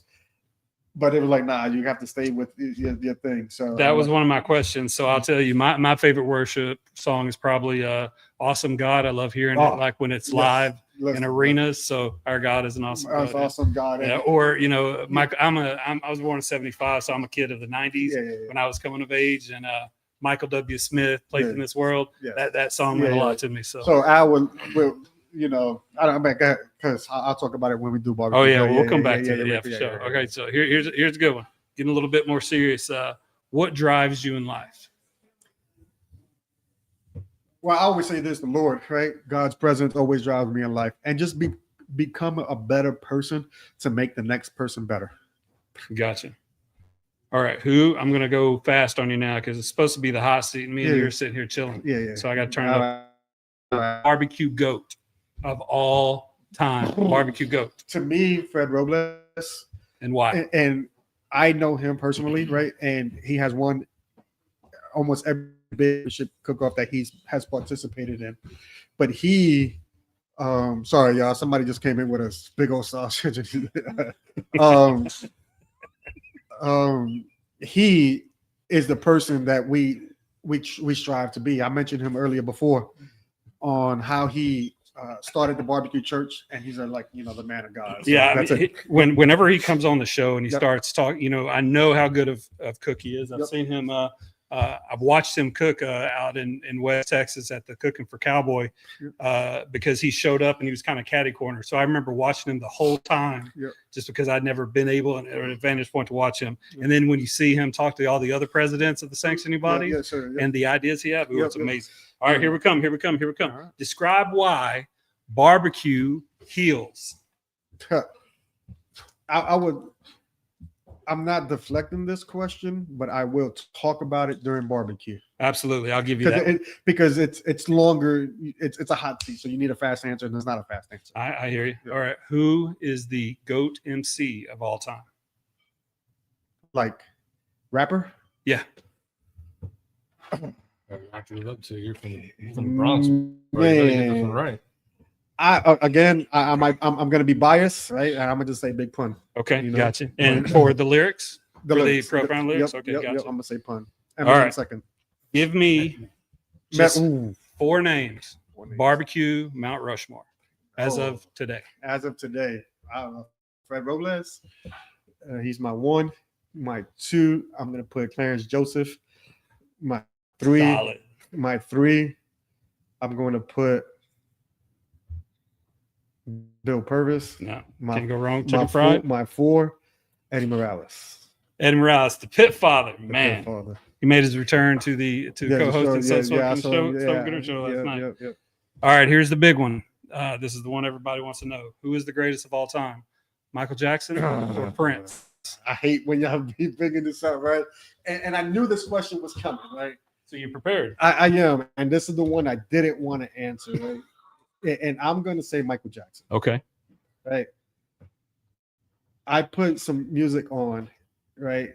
So I put Prince on and I put Michael Jackson on, and the rhythm my daughter started dancing to. She was the only dancer to the Michael Jackson songs. She's like, "Ooh, I like him. Yeah, he's pretty cool." All right.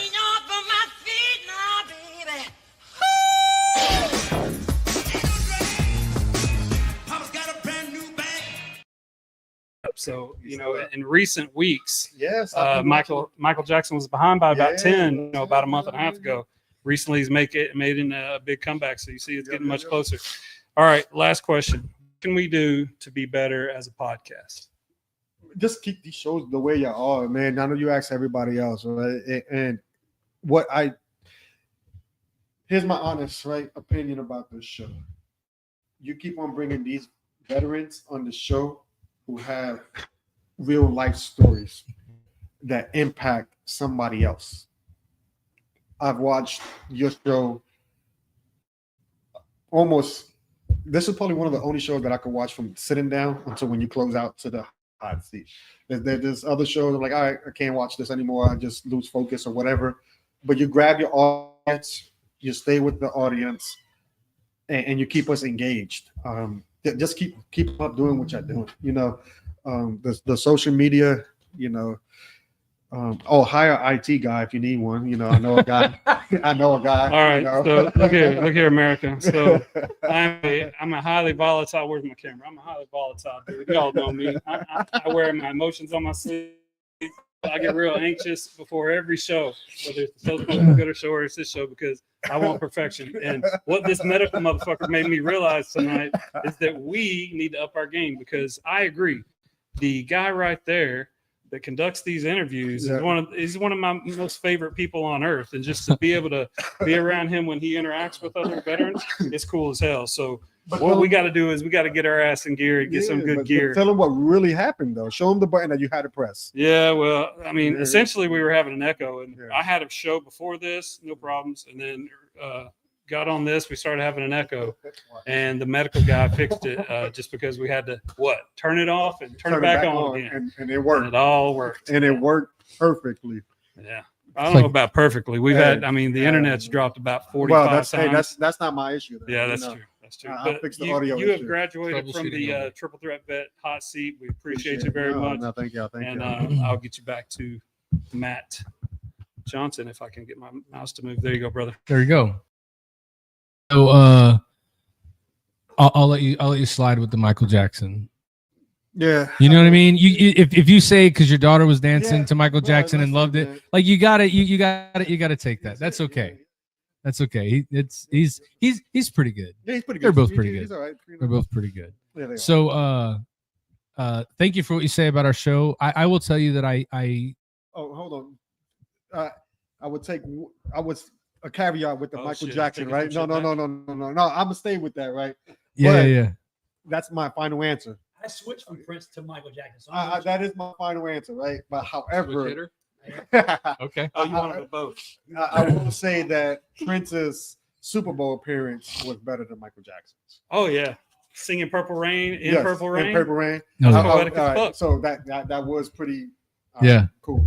Well, I will tell you that what you said about the show, I appreciate that. Thank you for doing that. But I will tell you that I appreciate the support that you give us every single week. You're in here every week. You participate. You offer advice to people that are in the chat room, and there's got to be a lot of people that have watched our show that have gotten something from what you said in the comment section. So, like, fortunately for you, today you can't be that guy that gives the comments, that's right. Well, and I'm just grateful that we got to hear the story that you've told, right? And I appreciate you opening up to tell people who didn't know about you, right? Yep. Like at the end of the day, our whole point of that is to present people in a way that allows them to be comfortable to talk about what they want to talk about, because what you tell people that they may not know about you is probably going to help somebody else, and that's where we get into the point where you're towards the end and it's time to go into that transition piece from the military. Yep. And well, I want to say thanks too, Doc, because you call me regularly and check in on me, make sure I'm doing okay. Yep. Like you earned that title ace, bro. You do it. I mean, you still doing it now. You don't realize you do what you call and say, hey, how's it going? You checked me on my drive here. Even Matt didn't do that. He waited till I was he waited till I was going to be late to the fucking show. I'm going to be late. I'm going to miss the show. He's like, are you going to make it? You're late. Who y'all, Senior Chief? Who y'all, Senior Chief? Got you, Doc. I appreciate it. But no, I kind of want to switch gears a little bit and talk a little bit about what you're trying, especially because you're a corpsman. Because, you guys are, y'all work. Yeah. No reason not to go to med, right? Correct. What was your transition like going from active duty into the civilian world? What did that look like? Man, I didn't know. We all of us raised the same exact way, especially retirees. No disrespect to the people who do so many years and then get out. But for us, I joined when I was 18. So my mom, dad told me what to do. I was in school. I had a set schedule.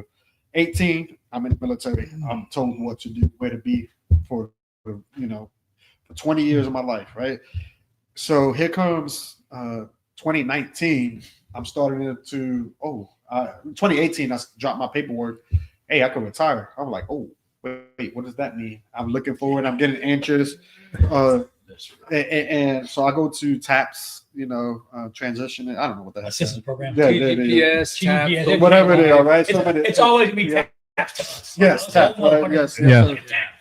So I went to it's legit, guys. Yeah. So I went to TAPS, and then I did the Skill Bridge program, so I know a lot of people talk about the Skill Bridge. I was actually the first person who went through the Skill Bridge program at my command, so I'm the one who started it all at the command, and they didn't even know what it was because I learned from it from TAPS. Yeah. So I was able to transition a little bit easier. Believe it or not, my transition was probably one of the most smoothest transition out of the military. You hear the horror stories. I had zero issues getting out. Started the Skill Bridge program with one company. 6 weeks and 6 weeks, and then I went to another one and they hired me on. So I was able to learn a lot, from that. And that time I used to transition out of the military. Yeah. So I did the 6 months of the Skill Bridge. And were you in the same field? Were you doing medical stuff when you transitioned? So I'm gonna go back just a little bit because I didn't talk about when I got stationed in Jackson. When I got stationed at San Antonio. So when I got stationed at San Antonio, I worked. No, you gotta just turn it off because I think it's pulling too much power. Yeah. So when I got stationed at San Antonio, that's when I took the knee. That's when I went and got seen for medical because I had downtime and I had too much time going on, man. And I looked at every horrible scenario that that could possibly have went through. It went through my head. So I was like, "Ooh, this is not good." Mm-hmm. And if you're out here watching, man, I went and got seen, and I took some medication, and I was okay with it. And if you're feeling that way right now, go out, get seen. It's okay to not be okay, right? And I talked about this. Shout out to Shane. We've said that plenty of times. So I took that knee, and I worked in joint operations. You see me that colonel. I actually worked with her. Medcom, a lot of people. So I know people who she knows. Yeah. Went there and then you commented. We were like, "Hey, yeah." So Tiger Colonel." Yes. Shout out Colonel Nicole Spears. Yes. Yep. So then I started working with the mannequin, the training mannequins. Yeah. So I worked with the training mannequins at one of my other at the unit. So that's where I went. My first real job was with that. With your first grown-up job. Yeah, my first grown-up job. Where I had to decide what to do. Yes, so I worked with them for a little bit. Did some traveling. Things didn't work out, and man, it's okay. I'm like, man, this is not working out for me. Lord knows that I needed the time because I went straight from the military straight to a job, so I didn't have that time to decompress. So I missed my daughter's birthday, traveling, like, man, I just did so many years while I'm missing this. Nah, this is not going to work out for me. So mid-August, I took, just took some time off, took time off. How long? From August to May. Oh, so just a couple months. A few months. But it was so much needed. And one of the things I'll say, if you can financially take some time off once you retire, man, take that time. The way my bank kind of set up. Yeah. The way my credit score works. Yeah. But it was not an option. It was like. Yeah. So yes, and so now that's why I got back into it. It just took us some time. Yeah. But I was able to get into that to that company, and it was good. Yeah. I'm not talking bad about the company either. It's just I needed my time, and what the Lord, how He works is right after that, my wife got COVID, my daughter got COVID, and it's just so much that I had to take care of them. And so if I was at the previous job, I wasn't going to be home. I had to travel. I had to do all this. So I was able to stay there, do what I had to do, and took care of the family. Man, I was a house husband, man, and it was bro, Mr. Dad. That's a good life. I know. Yeah, I know, bro. That shit. That's why I was laughing every time. Man, I laughed every time. We were like, "Oh, I got to do my daughter's hair and pack her lunch." Man, I used to take my daughter lunch every time, so I was. You're a girl dad, bro. I am a good dad, man. That's ponytail like a mom. everything, bro. I had it all nice. Quick with a but that's about all I can do. Yeah. There's no braiding. No, I did it all, man. Damn, bro. See, you're man. I straightened her hair. I did it all, bro. Man, so it was amazing. That's what happens when you care. Yes, a little bit. A little bit. That's your only kid, Carlos, right? No, my son is 24. He's dang. I don't like any of my boys. Al has to pick a favorite. He just so happened to pick the last one of the group. You know what I mean? I love that. My daughter's my favorite. Damn, the whole world knows. Hey, not only does the whole world know it, but she knows it too. Yeah. Oh, Yeah. 100%. Yeah. 100%. Shout out to my best friend Kinsey, who knows I'm a fashion designer. Yeah, I'm so pro. No, you good, bro. I know. I love these stories. I want to man. bring it up because it's hilarious. Yeah. My daughter, I call Matt. I was at dinner, so we're at Texas Roadhouse. Shout out Texas Roadhouse, Mill, Florida. You know what I'm saying? But no. So we're at dinner, and my daughter is like, "Hey, so how's Matt doing?" I'm like, "What?" I'm like, why do you care? And she's like, "Because he's a fashion designer, Dad, and I know a fashion designer." I said, "This motherfucker makes T-shirts." That don't matter. He hating, bro. No, but it was even funnier because I'm on the phone with him, and Yeah. April's in the background, like, he just put some stuff on a t-shirt. That's it. I'm like, hater. She goes, I'm just keeping it real. Nobody else is. Oh, I was like, yeah, you're probably right, though. But I'm a fashion designer. See? No, I just like the fucking Fashion designer. You guys are amazing. We all know that my wife would probably be the one that designed these t-shirts, and I was just the manual labor to get it done. That's the disclaimer, you know. So, talking about transition, Carlos had Doc said he had a pretty good transition. Yep. Just a quick question for you, Pop. I want to know back in the 1925. compared to like what me, Doc, and Matt and Ty, like we went through a different world where you went to taps and you had a different perspective. What was your shit like? Well, we had taps too. Oh, fuck, see, taps. But I don't know what they call it.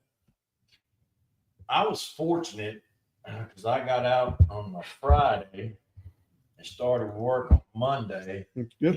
in an aviation field, machining that I didn't have a clue how to machine anything. Nice. They hired Like, are you an aviator? Yes, I'm an aviator. But here's the deal. Is back then, the Georgia Department of Labor put people to work.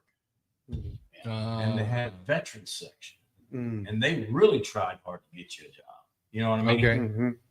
Nowadays, it's you go on a computer and we're going to teach you how to fill out a resume. You know, so it's changed. The resume matters, but not that much. Just letting you guys know. You still have to do a resume, but it's not the most important thing. But what I'm saying, though, is the state put people to work. You had that Somebody come up with a better idea that, hey, set up some computers and we'll teach them how to do resumes and fill out applications. Well, they were like reaching out to jobs and businesses back then, right? Going, hey, we got these people that got to go to work. Let's put them in there. Right. But I would imagine when you got out in 97, so back then it was probably like, oh, they got a good skill set. We could bring them in. We could teach them anything. I think that thing has transitioned a little bit now, right? I mean, I really like, you're joking that I had no idea how to do it, but they were probably like, military guy, he's going to show up on time. He's not going to call in sick for some bullshit. We could teach him how to use the machine, right? That's right. That's, but you know, that's essentially what happened. And then I said, well, in this geographic area, this is something that you can find employment in this area. Yeah. So I took my GI Bill, went down, took a class in machine tool and technology. So I can figure out what X, Y, and Z is. Why, when you move the machine this way, it does this. Why do I got to push it to the left for it to go right? This is dumb. Look, man, he's bullshitting right now. I told him back in the day, I remember my dad worked at some fucking place doing that. He would tell me he took naps. Don't let him lie. No lying, man. I'm telling you, I work at graveyards. They work hard in the plant, and me and my They had buddy a cot behind the machine. work behind the machine. You got first. Like, man, we have so much productivity during the day, but the power is a little bit weaker during the nighttime, so it just doesn't work really good. They had shifts. They had duty. So I'll ask you, go back to Carlos now. So you took some downtime. Obviously, us poor fuckers, we don't take downtime. We can afford it. Our bank account is set up. But so when did you get to was that your first job, right? How did you get to where you're at now? Because you're in a GS job, so you're in Yep. So again, the Lord works in the ways that He wants to work, right? And I say this all the time, right? So I applied to work at the Camp Hope Camp Hope, right? So I wanted to work at Camp Hope. They opened it up at San Antonio. I gave them my number. They didn't like that number, and they said, "Hey, we can't bring you on." I'm like, "Okay, whatever." So I took some more time off, and then don't know why, but they called me again. They're like, "Hey, we have a different opportunity. We like what your resume, but we have another." And I was like, "Okay." While I'm negotiating that this is Thursday. They called me, right? The Thursday. They're like, oh, can you come to Houston? You know, there's the Camp Hope right over here, right? Yep. So they were like, hey, can you come on Monday? You know, to have another interview. I'm like, yeah, I could do that. That Friday, I'm driving to a cook-off, right? That Friday, I'm driving to a cook-off in Cuero. The job that I have now, where I used to work at when I was in the Navy, they were like, hey, we hiring, you know, do you want to come here to work at, you know, as a training specialist? I was like, what I'm going to be doing? There was like essentially the same thing you did when you wasn't, you know, when you was in the Navy. I was like, what? I'm like, done. okay. I know I can do that I'm job. like, Hey, I'm sold. Yeah. So Hang out in the break room. Don't do much. yeah. Pretend like I'm teaching in front of the podium when Yep. someone important walks by. I'm in, dude. Let's go. Right. So then, sort of like send me your resume, like you were saying, right? I'm like, oh, dude, my resume, man, it's jacked. Could I right? just send you my evals? Yep, for real, right? So it's funny you say that, but that's what I did. So I just got, man. So I send a lot of copy and paste and just threw it in the paper and just, man. And I'm doing this on my phone. You know, this is So I sent. Before the AI. Yeah. So this is GPT. Yep. So He was pretty creative back then. Yeah. No, that's me too. That's it. Yep. Copy and paste. You know, Control C, Control V. Control C, Control V. Yep. So that's what I did, and so I sent my resume on Saturday. Tuesday, I get an offer letter. Nice. Did you go to the interview on Monday? I did go to the Camp Hope interview on Monday, so I went to that interview, and I said, "Hey, this is what I want." They were like, "Oh, we'll look at it." So it took them to the following Monday to say, "Hey, you're hired," and I'm like, "Bro, y'all took too long because they already, like, yep, Been there. Yep. Been there. So I was like, "No, sorry, man." So I took the GS job. You know, I knew it's at the time. You know, GS, you can't touch them, you can't fire them. You know, at that time, everything was good. You know, so I worked with a lot of them. Yeah. So, I wanted to fire, but we didn't try. yeah. They're like, you don't understand how Yeah. this works. Yeah, And like, yeah. wait, what? She just stabbed me. They're like, what did you do to her? Yeah. Like, Yeah. Did you provoke her to stay? Yeah, for real. So I took that job, and I've been there ever since 22, and I've been just doing the same. Nice. I've been doing the same, man. When I was in the Navy. Well, my transition really took about 22 months Uh-huh. because I got working. I had to work. Yeah. You know, it's going great. And then there's no work. Loser? Layoff. Oh. I thought it was. Okay. I got it. Well, I knew I was junior. Mhm. They found out you was taking naps behind the fucking machine, bro. That's what. It's the way before. So I went Oh, to work. okay. So I went to work. And I told the wife, I said, look, very good chance. I think at 2:00 in the morning, they're going to gather everybody together and, you know, put out who's staying. So I'll call you as soon as I find out. I'm pretty sure I'm going to give you a call that. Sure as shit. You're unemployed. Oh man. So I drive home, you know, it's no big deal. Deal with it day by day. Mhm. I get home, and we had a little white Escort. And I asked my wife, I said, where's the little white car? Are you No. okay? I could just look at the dude across from me. She goes, it's outside. I said, no, it's not. I just walked by and it's not there. So she runs to Mike and Albert's room, and the screen's cut out. And they're gone. I'm like, well, shut up. I'm going to play with that. She says, you know what? And this is the weird thing. You know what? Now that you mention it, I heard them roaming around in the closet in there, but I didn't think nothing about it. Yeah. And so what they're doing is getting depressed. So where they at? I said, I know we're going back to Jacksonville because that's where we were staying. Oh yeah. Sure enough. I have heard this story. Hey, this dude's like, I've heard this story. I have heard this story. I haven't heard this part of the story, but I've heard the story. Now we get to put one and one together to make two. My brother-in-law, me and him, I think, yes, that's right. So we go down there, we go to Reggie's house, because that's where they used to hang out. And I pull in, there's no little white Escort. So I said, well, let's just see. So I started to go up there and knock on Reggie's parents' door. And why that's cool. Come around Florida. Yeah. Okay.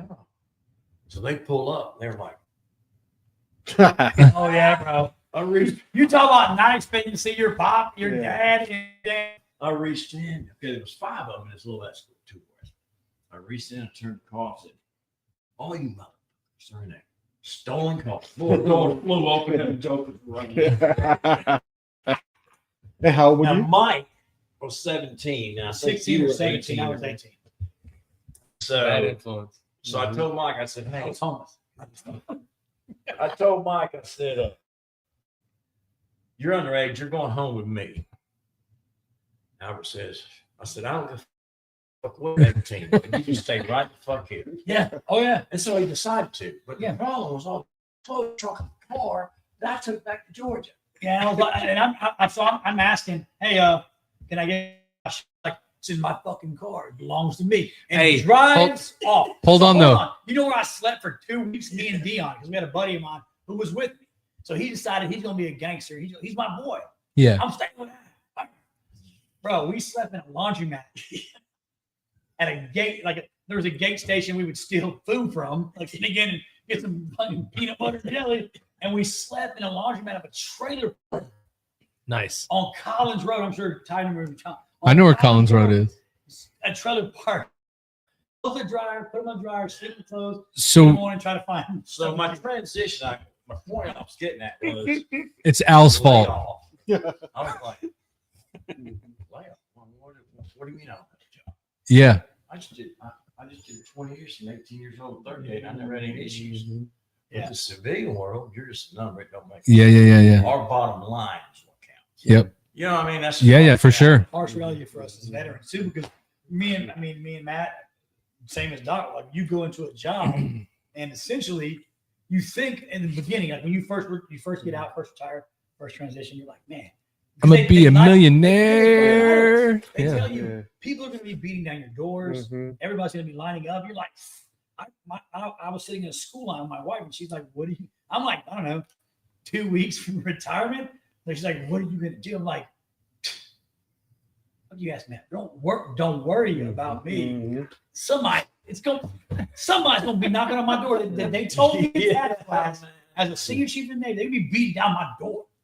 And I retired, and that's not the case. You're like, man, that thing isn't rapping at all. Like, and then do they have my right address? Right. Like, what's going on? Well, then you get into the civilian world, right? You get into civilian world because GS is a little bit different, right? Similar to military, but you get a civilian job, and you really think like you have to mold kind of who you are now, because you can't talk to people like you did your Marines. You can't treat people like, hey, kick rocks, bro. Like now it's a different world, and you know we've all been blessed. Like I've been lucky. Like, we work for a good company now. And it's been nice, but I tell you what, like initially it's tough. I was kind of shocked. I was like, yeah, what is that? Yeah. They don't lay you off in the Navy. Like, am I right? You're like, I could do a lot of dumb shit in the other job I was in, and they would never. I still got paid. What are you talking about? I came to work every day. Exactly. Yeah. So, Ty, what about you? When you first retired, what'd you first start? What'd you do? No, nothing. I got really involved with veteran nonprofits and started working with the Chamber of Commerce just because I had no freaking clue what I wanted to do. When you grew up? Yeah, I had no idea. And still I think I'm like that as well because I mean, what I love to do is the military. I love to do everything about it. So that's all I'll talk about. When in civilian that I first encountered, and I said, yeah, man, what is this layoff stuff? Because I really was like, are you serious? Dumbfounded shit. Yeah, like you mean you can't come to work, do a good job, and keep it? Like, what's going on here? Yeah. And I tell them, I said, this is my first real job. 38. This is my first real job. And the people were like, what? Yeah, I'm serious, dude. Oh no, I get that, man. Yeah. It was an adventure. Yep, it was. Yeah. I mean, Poster said it. Yeah, so yeah. Sure did. Yep, sure Yeah, did. we talked about it on the way up here. It was just the things that I was exposed to, the flight deck. I couldn't go home and tell you, man, this is what it's like to dodge airplanes. Yeah. You know, because Oh, really? That Yeah. sounds pretty cool. But you wouldn't feel it That's Yep. what doctors unless you feel unless the you felt the thunder and the afterburners. Mhm. Yeah. And Wow. you got Yep. 2 airplanes over here and 3 over here, and you got. But 2 then- you got You're in the interview and they're like, well, we don't do anything with airplanes. So I get that you like that, but what's that got to do with running a machine? Well, I was fortunate enough. You know what I worked mean? For a company that made blades and vanes for Pratt & Whitney engines. Oh, there you go. So there was kind of a connection there. Well, they understood it. Yeah. But that's what I mean now is like a lot of the guys that we talk to that transition and doing the skill bridge probably helped you a lot. I think being a It did. corpsman in a clinic Yep. setting probably helped you prepare to get out It more sure than did. anybody else It because did. of the professionalism you have to have in those Oh, yeah, clinics. because you deal with Right. Yep. So People- his demeanor was more of a I got to be professional. I got to be, Yeah, all you the know, time. I got to be on that civilian level because I'm seeing civilians that come in here, right? Yeah, Whereas- retirees, civilians. Yeah, Yep, for yeah, us, yeah. we walk out and you do those interviews, and a lot of guys they want to relate how good they're going to be to your company, right? Yes. So they're telling you all the things they can do, and it turns into a freaking C story. Yeah. And you got to tell these guys coming out, and we tell them on this podcast a lot is like, listen, your C stories are great. Mhm. That's awesome. You'll have them forever. Yeah, and I'll listen to all of them.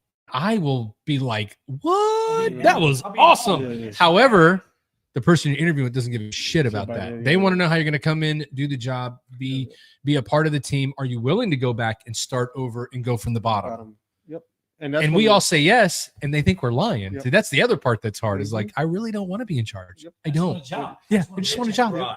Yeah. Yeah, and it's so we have a sergeant major who works with us right now, and it's not a paycheck; it's just something to do because he was retired for 5 years after the fact, Yeah. and he was like, "Man, I just I'm bored." That. Yeah, he was He's bored, a sergeant and major, he's too. a sergeant. So we still call him Sergeant Major Yeah. just because, man, he earned that title. But he Yeah. is one that we just, man, he goes in there, he just messes with what he has to do. All right, then he goes in there, makes us do push-ups. He doesn't make us, but he has a thing. Hey, let's do push-ups. Push together, Yeah. So, and it's weird. And what y'all was talking about, like I have to teach like a whole bunch of officers now. So I'm, so you're right.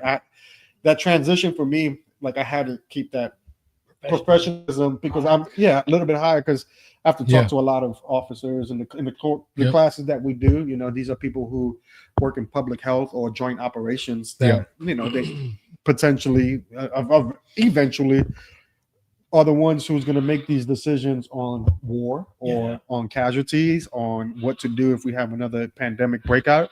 So I have to stand up there being professional to them. So that did help me transition out, like I was mentioning. Yeah, for sure. And just my demeanor, when I'm talking to people, like you give me 30 minutes and I'm gonna be the most professional person, what I have to do. But man, once it's over, break. All right, come on, let's have a good time. Let's talk about, this, that. and the other. Like, for sure. And a lot of them were like, man, how do you do that? I was like, Because we've done it our whole well, I've careers, done it my right? whole career, so I need to know what is professional and what's business, and when Business I and personal, right? Yeah. Yeah. And I can do it. What's acceptable? Yes. Yep. My wife, probably somebody else. My wife told me she was like, honest, you're gonna have a hard time. Yep. She did. Hey, my wife April was like, you're gonna have a hard time. when you She's get so out awesome. if you don't start kind of Changes. changing the way Yep, you do change. things, the way you Yeah. act, the way you talk. Yeah. You can't call up somebody and say, "What the fuck are you Yeah. doing?" Yeah. No knife hand. You got to No knife hand. You did, but you got to call somebody and say, "Hey, Yep.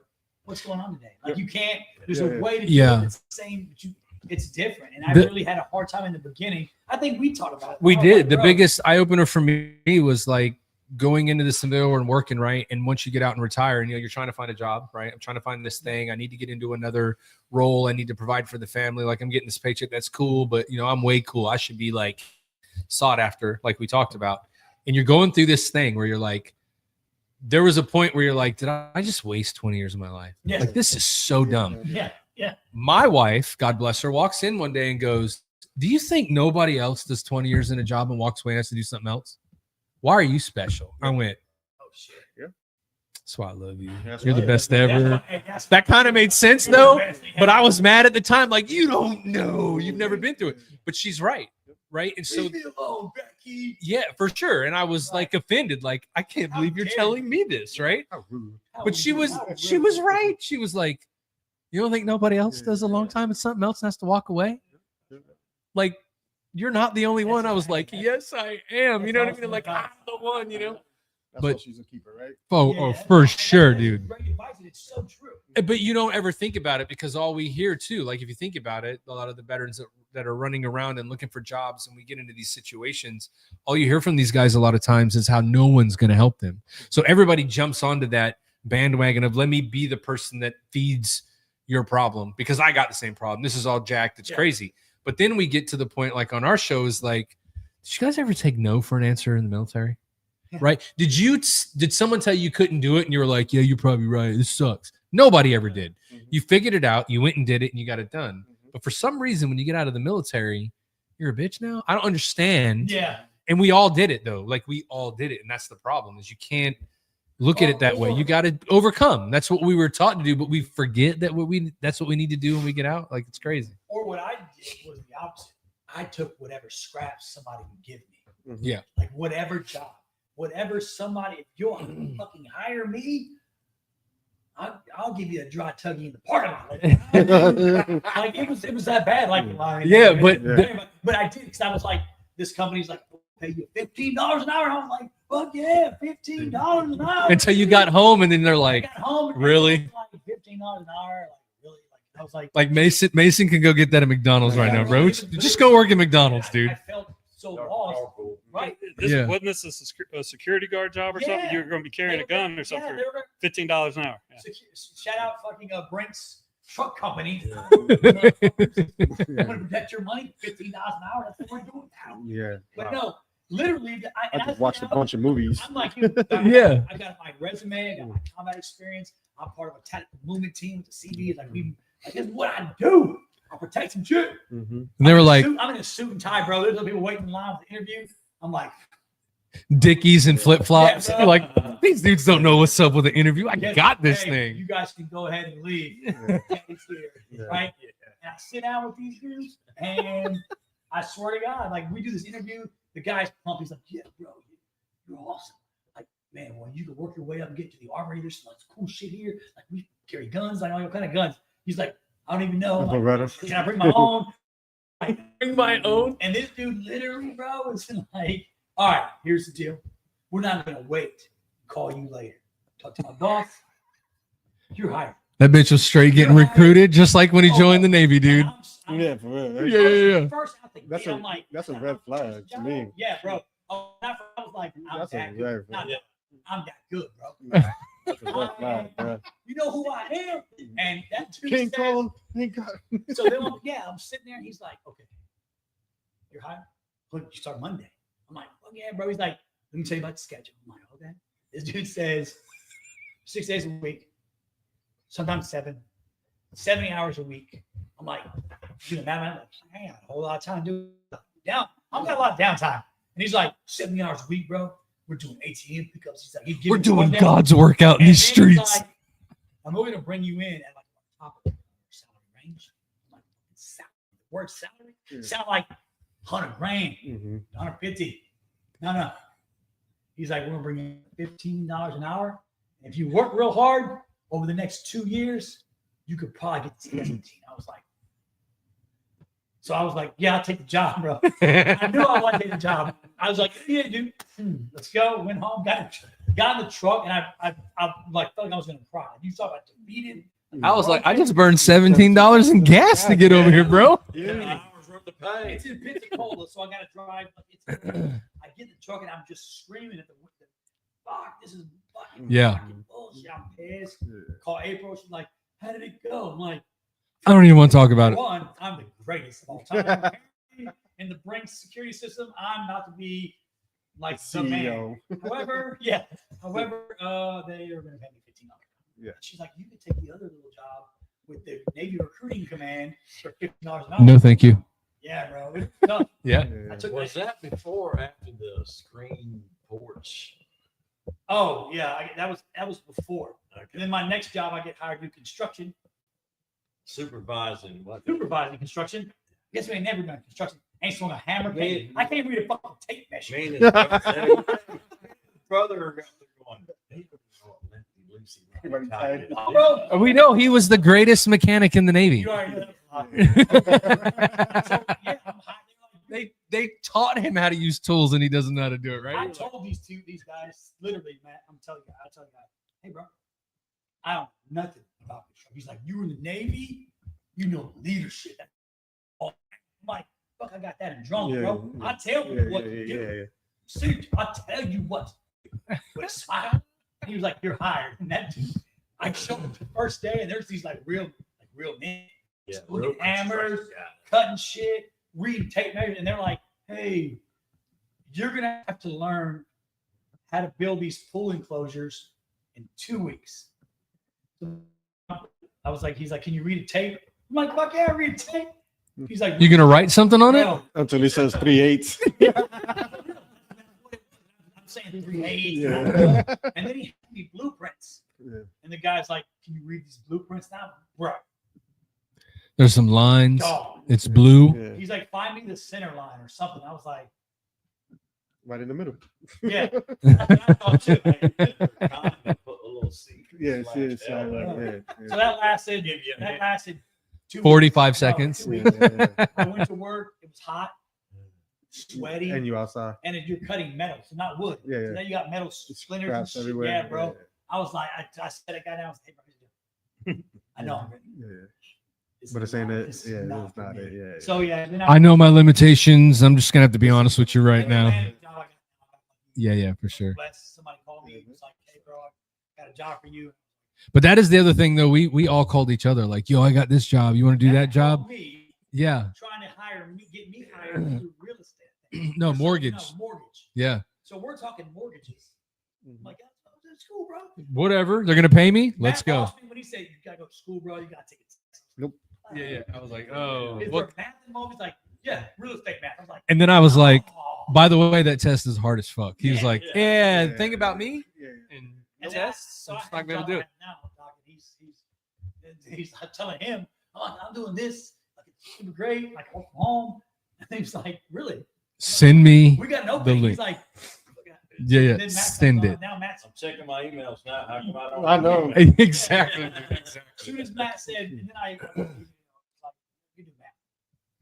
Yeah. Yeah. So I So- sent both of y'all my resume just in case. You know. I got Yeah, it. there you go. I got it. So check this out. So I do want to get into with you after transition, going through all that. You're in the job you're in now. I want to know how barbecue comes into your life. We've talked about barbecue a Yes, few sir. times. Yes, You sir. guys Yes, mentioned sir. it in the hot seat, but I want to like, how did you get into that? Where did you first see it? Yep. How was that? Can I backpedal? You just can a go little wherever bit? you wanna go. Yeah, This is your show. yeah. All right. Yeah. So So part of the transition, right? Part of the transition, and I've beat you up plenty of times, and I've asked you about this, and now I'm gonna beat you up about this, right? And I'm a big advocate for this. Is for the veterans who do not file their VA claims. You know, that is one of the things that right now that I am just look. I Yeah. filled out so many. I wanted to work for the VA to be a VSR veteran, a veteran service representative, just to help file the claims faster. And man, they denied me. And I was like, man, this is not cool. So my brother Nick Latham, right? We started our ACE medical consultant, right? And that's to help veterans with Nexus letters, right? So they could get their letters to get in. So Yep. pause for a minute, Doc. For the people who maybe don't know or haven't done it, Yep. what's a Nexus? Yep. So I'm gonna yeah, Okay, yeah, sorry, yeah. go ahead. So for the people when you are transitioning out, this is hopefully we have a lot of veterans who's still on here, and I will continue to talk about this. Is you have 180 days to 90 days is BDD, right? You have to get everything done in that time period. If you wait for like the 89th day, man, you're gonna go to the back of the line. So if you're transitioning, this was part of my transition, and you're laughing, right? Because this is what happens, right? Yeah. So if with me, man, I did everything part of that transition. That's why everything I got it officially. I retired February 29th, 2020, right? That was my official retirement date. So March 1st, 2020, COVID hit, all that craziness hit, and everything was March 4th. I got my VA rating. March 4th, and that's because I filed so early. And when I was about to transition out, I had everything lined up. I was 100% right off the bat. Didn't have to fight it again. That easy transition, I had that, so that's why I was able to take those extra months off, because the way my banking account was set up, the VA is paying the VA. Rub it in. That's right. You guys got any rubbing alcohol in that's here? right. The VA is paying for my mortgage, my pool, and my insurance. Right. That's what's paying. Drop that pool in there though. I dropped that pool. Hell yeah. Right? So that's what's paying it, right? So I'm not worried. My house, as long as my house is getting paid, right, and I have food on the table, I could stay here all day. I don't have to cook. I don't have to do all this extra. I mean, I could just stay in be Mr. and I'm okay with doing that. So file those claims, right? And the VA will make your life living, a living not easy, right? Hey. So they will continue to deny you. They will continue to drop your rating down to the lowest possible, and I don't know why. If documentation is key. Always go to medical. Always get the documentation that you need for everything else. File those claims. Man, I can't say that What about as much. veterans? Yep. Like the man or my dad. Yep. He has never filed. He's Yep. doing the max file later. Like Later. he retired with 3 years, Yep. right? And then we talked, and he ended up doing it. Al told me I could do it on the internet. I thought he was a liar, so I did it, and then I got a rating. I was like, damn, he was right. Yep. So he doesn't always lie, right? So that is that part of that process is, man, they used to make it hard, but now it's easy that you could just go on there and fill it out yourself. And the records, Doc? the records, right? So you go on to archives.com. Okay. So again, the VA, just say the whole system. They make it difficult, right? Before it was easy as you're going onto TriCareHealth.com and you could pull everything that you had. They took that system out. Now you can't pull it. But now if you go on archive.com or .org or com, you gotta, I don't remember which one it is. You request your record, they will send it to you. If you continually get seen at the VA, you could go on the VA's website, grab your medical records from the VA itself. They have that set up. What if you don't? And they have, so you call archive.com. So you reach it. Yep. Just go there. You go there and they'll send you your record. It will take a while, and that's the part that's frustrating. And I send every Monday, I send it out because I'm dealing with a few people right now. This is your weekly reminder, and they'll just say, "Hey, this is." He's not lying. I know. Every Monday, I would say, "Hey, get me your stuff," and He was gonna call you. yep. I get calls and texts. Just saying. Yep. And this is just because being a doc, taking care of you. Oh, for sure. The one thing, we are procrastinators to the max. We're like, oh, I don't want to do it, and I want to do this. And one of the things that I get a little bit upset that grinds my gears and I lose sleep is when the veteran says, I don't deserve a rating because I have all my limbs. I have all of my, I can walk. I'm still alive, right? And a lot of you here will say that, right? And I would say this deep down in my heart, you are wrong, right? You are super wrong for this. The reason you are wrong is because you raised your right hand, you stood on those, wherever it is, and says, I do. You swear in, and you stood. If you served honorably, that's the key, right? Yes. If you did your term and you got out, you did something that nobody else would do. You defended my freedom, and I appreciate everything that you did for that. So you should get something for your time, because you're not the same person that you are when you first got out. I know people who did not serve, and they nothing is wrong with them, but I know somebody who, man, just comparing. You're not never apples. The same person that the day you went in And then the day you give out, you're not the same so person. much happened in that transition period, that 20 years. Yep. And the one that messes with us the most is you showing that, bro. Yeah. The one thing that messes up the most is our sleep schedule, right? Because how many people are you going to wake up and say, hey, you have duty, you have to be here from 2 o'clock in the morning to 4 o'clock in the morning, and that affects and then if you're going overseas, right, and you go overseas, now you have that jet lag because you're over there for so many years, man. There's just so much that goes into that mental stress that messes with us day in and day out. You know, the boots, jumping off a perfectly good airplane, going down. That's what I'm saying. Who jumps You know, out of a perfectly good airplane right? People and who doesn't get a disability That's rating? right. You know what I'm saying? You know, the people who go in those subs and go down, they possibly Exactly. Man, it just so much that goes into Yeah. body and mentally. Going It around is those a- afterburners. Yep, We talking about yeah, like you know, allowed, I mean, shit. and I feel bad for, honestly, the people who I feel bad the most for are the Vietnam vets who are in that time period, and we deal with a lot of those because the bad thing with them is, all right, thank you, gone, and no, like you mentioned, they don't get that what the VA does. No, my wife got out in 2003, and she didn't know about the VA. You know, so it wasn't something that they was pushing down until just recently. And thank you for all the millennials and the Gen, or whatever they are now, alphas that, These people. yes, whatever it is, that they're the ones who pushed all of these, and the lawmakers who got out and see what it is, to really push this. So if you don't want to file your claim, and this is another advice that I have, if you don't want to file your claim because you have all your toes and all your limbs and everything, file your claim and put that money into a trust for your kids and let that money grow and give it to your kids for later on. Because this is something that the benefits that you get, especially here, I'm just going to talk about Texas and Florida because I know they have the very similar stuff, right? In Texas, if you are 100% disabled veteran, you don't pay property taxes. Your kids could go to school for free. There's so much other benefits. Your license plates are free. No, not free. Excuse me. They're $10. It's like cheap as hell. It's like $3. Like $7.99. Yeah, the first one's $3, and then you pay if you have more. $7. Yep, Yeah, it's like $3, and then like $7 for the. if you're 100%. Yeah, but so it's nothing. So I got the vanity plate, so I got to pay a little bit more. But yeah, I got fancy plates, right? And then another thing is $10. No, it's up there. It's up there. So my license plate is a DV for BBQ. Yes. So that's my license plate. I love Damn, it. bro. Yeah.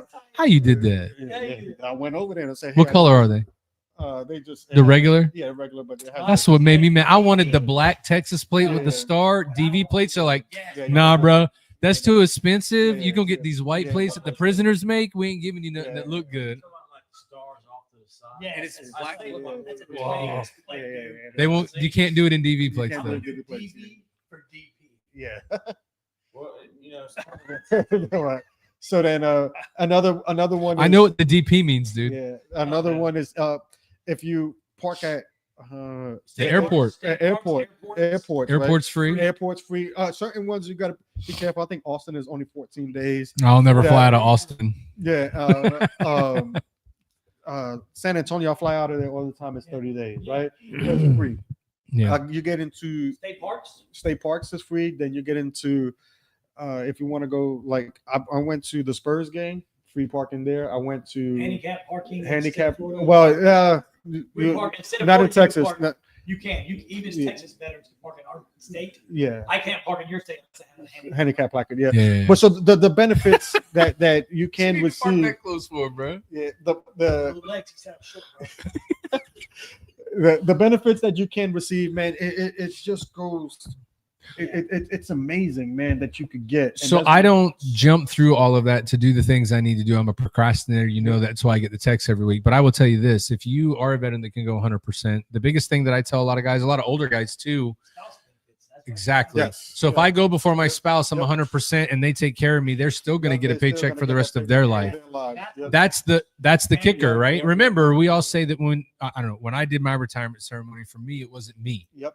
100%. My ceremony was to recognize the people that had to go through all the stuff there, right? That's the same people that you should still, so I get it. You beat me to it, man. An older guy. Because I do have some injuries from there in the service. I got a range of motion. I had to have this shoulder. There's some other things. Yep. And I went on and tried to go online, but we can't talk about your medical history live on the internet. Yeah. We're going to start bringing them on every week, I think, or every month at least, to give a VA update. Yeah, I really appreciate that. But we do have to transition. because it's going to turn to high time around the Let's thing go. here. But please, veterans, let me put you on solo. Put on for that. Yep. Yeah. So go ahead, shout that out. We've got the website on the screen right now. So. Yes. We man, that's one of the things. Yes. Yep. Ace medical consultant, Ace veteran medical consultant, and that's what we do. So Doc Latham, he's the one who writes the Nexus letters. I'm the one who reviews all your stuff, and man, we'll take care of you, man. But please, we get that done. Barbecue. Yeah. Reason we are here is barbecue, right? Why I started doing barbecue, and I love to do barbecue. It's in my blood. Puerto Rican grandmother talked about it. Man, she loves to cook. Yeah, see, that's what I told you. See? He missed it out. See, If you would have been here on time, you'd have known he's already been through that part of his life where everybody thought he was Mexican, but he had to remind him he was Puerto Rican. See, So if you live in Florida, I'd be like, He's from New York, dude. New York, you're Puerto Rican. See? So you're good. No, they called him Mexican. yeah, Hey, no, down here, baby. I'm just telling you what this man told me in the beginning of the show. You wasn't here, but so that's You miss Muster. It's all good, bro. Yeah. No big deal. Oh, damn. yeah, that's a good one. Yeah, he was UA. He was UA. No, we let him know, Al. Yeah, You're good Yeah. because you were just detained elsewhere. yeah. Yes, thank you. That's right. Yeah. So barbecue, right? So what really happened? Like I mentioned earlier, Sergeant Major lost his legs in Afghanistan, right? The refrigerator went out in Afghanistan, right?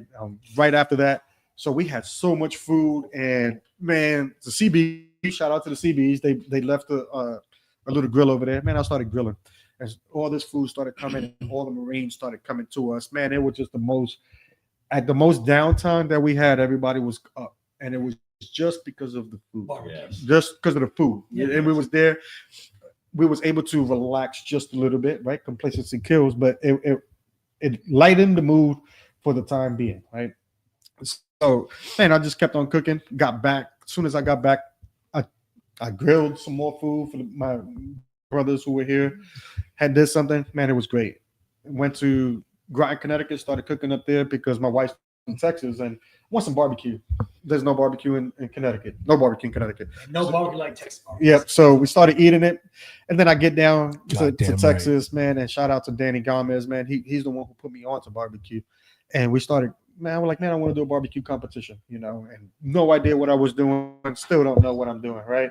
And man, it was fun. I loved it. All the people around welcomed me in with open arms, and it's like that to this day. It's like, man, that 72-hour person, right? Everybody did that to me in the barbecue world, and they still are. Welcome me in, man, and I just started cooking, and I was like, man, I can't be this bad, So I took my first barbecue class, Clarence Joseph. That's why he's up there for me. Man, he's the Mom and Papa Joe's. They're the ones. I follow it. Amazing social media. Yeah, so they're the ones who I took their class, man. You've seen him, man. He was killing it. When he was cooking, I was like, man, I'm gonna follow this dude. Took his class, man, and it just took off. I was like, man, I like this. This sport, this hobby, the people around me, and man, I just started cooking. That the previous job that I had, I drove to Jacksonville, Florida, right? And this is what the Duval. Yep. So I drove to Duval, right? Dropped off because I used to build the smokers, man. I did a lot of things to make ends meet and a lot of things so I could barbecue. Yeah. Man, I detailed cars, I build smokers, man. I used to do this, man. I did a lot of little stuff. I used my talents. I did a lot of catering, a lot of cooking, just to use. Man, I need extra money. This is it. I don't want my bills to be affected with with my real job. Yeah, my hobby. Yep. So I was doing all that, man, and I did that, and it was fun. And I just started cooking. So driving back from Jacksonville, Florida, man, I had one of those. Man, I blacked out, man. Not drinking. I just blacked out. Mentally blacked out, man. It was bad. It was horrible, man. I didn't know how I got home. No idea how I got from where you talked about, from Pensacola, man, all the way to San Antonio. No idea how I got home, man, and it was bad, man. So I did have a cook-off. This was June time frame. June is my roughest time. My June, man, I break down all the time.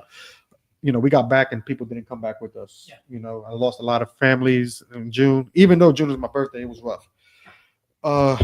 So, man, I put on Barbecue Champs Academy. I was watching Joey Smith we went to Walmart and I went to go buy Man, so here's Carlos' testimony, right? So I went to go buy the stuff that I needed for this cook-off, right? My wife is there. My wife is always there when I'm down, right? Just like you mentioned, right? So she was there.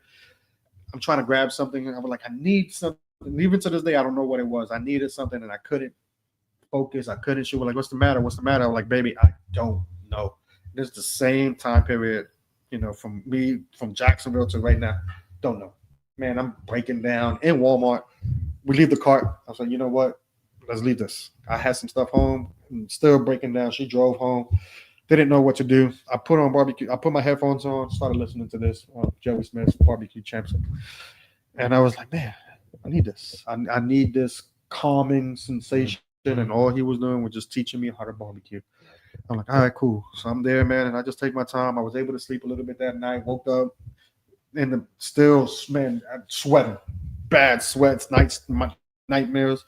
Woke up, put it right back on. And I was like, man, I need this. And at that time, I didn't personally know Joey Smith. I didn't know him, but I knew that he had that class, so I watched it again. All right, I'm calm. Again, the Lord works in His ways. I'm at this cook-off. Joey Smith is there at that cook-off, and I'm like, bruh, there's no way that you are right here. And I just, man, I'll send you a few messages. You don't know me from Adam, but I want to talk to you and let you know what you just did for me. And I thank you, because barbecue helped me. Your voice was so calm, so smooth. And then they all started laughing, right? I'm like, oh, I'm like, listen, I'm just dead serious. This is something that helped me out. And you can make fun of him and give him all the shit afterwards, but I'm gonna let you know, Joey, thank you for everything that you have done for me. Like, man, I didn't do it. I'm like, yes, you did. And then that's when he told me about Texas Chrome Heroes Foundation, and it wasn't out at that time. He was like, but this is what we have. I was like, I want to be part of that. So this was the SS Memorial Cook-Off in Seguin, Texas.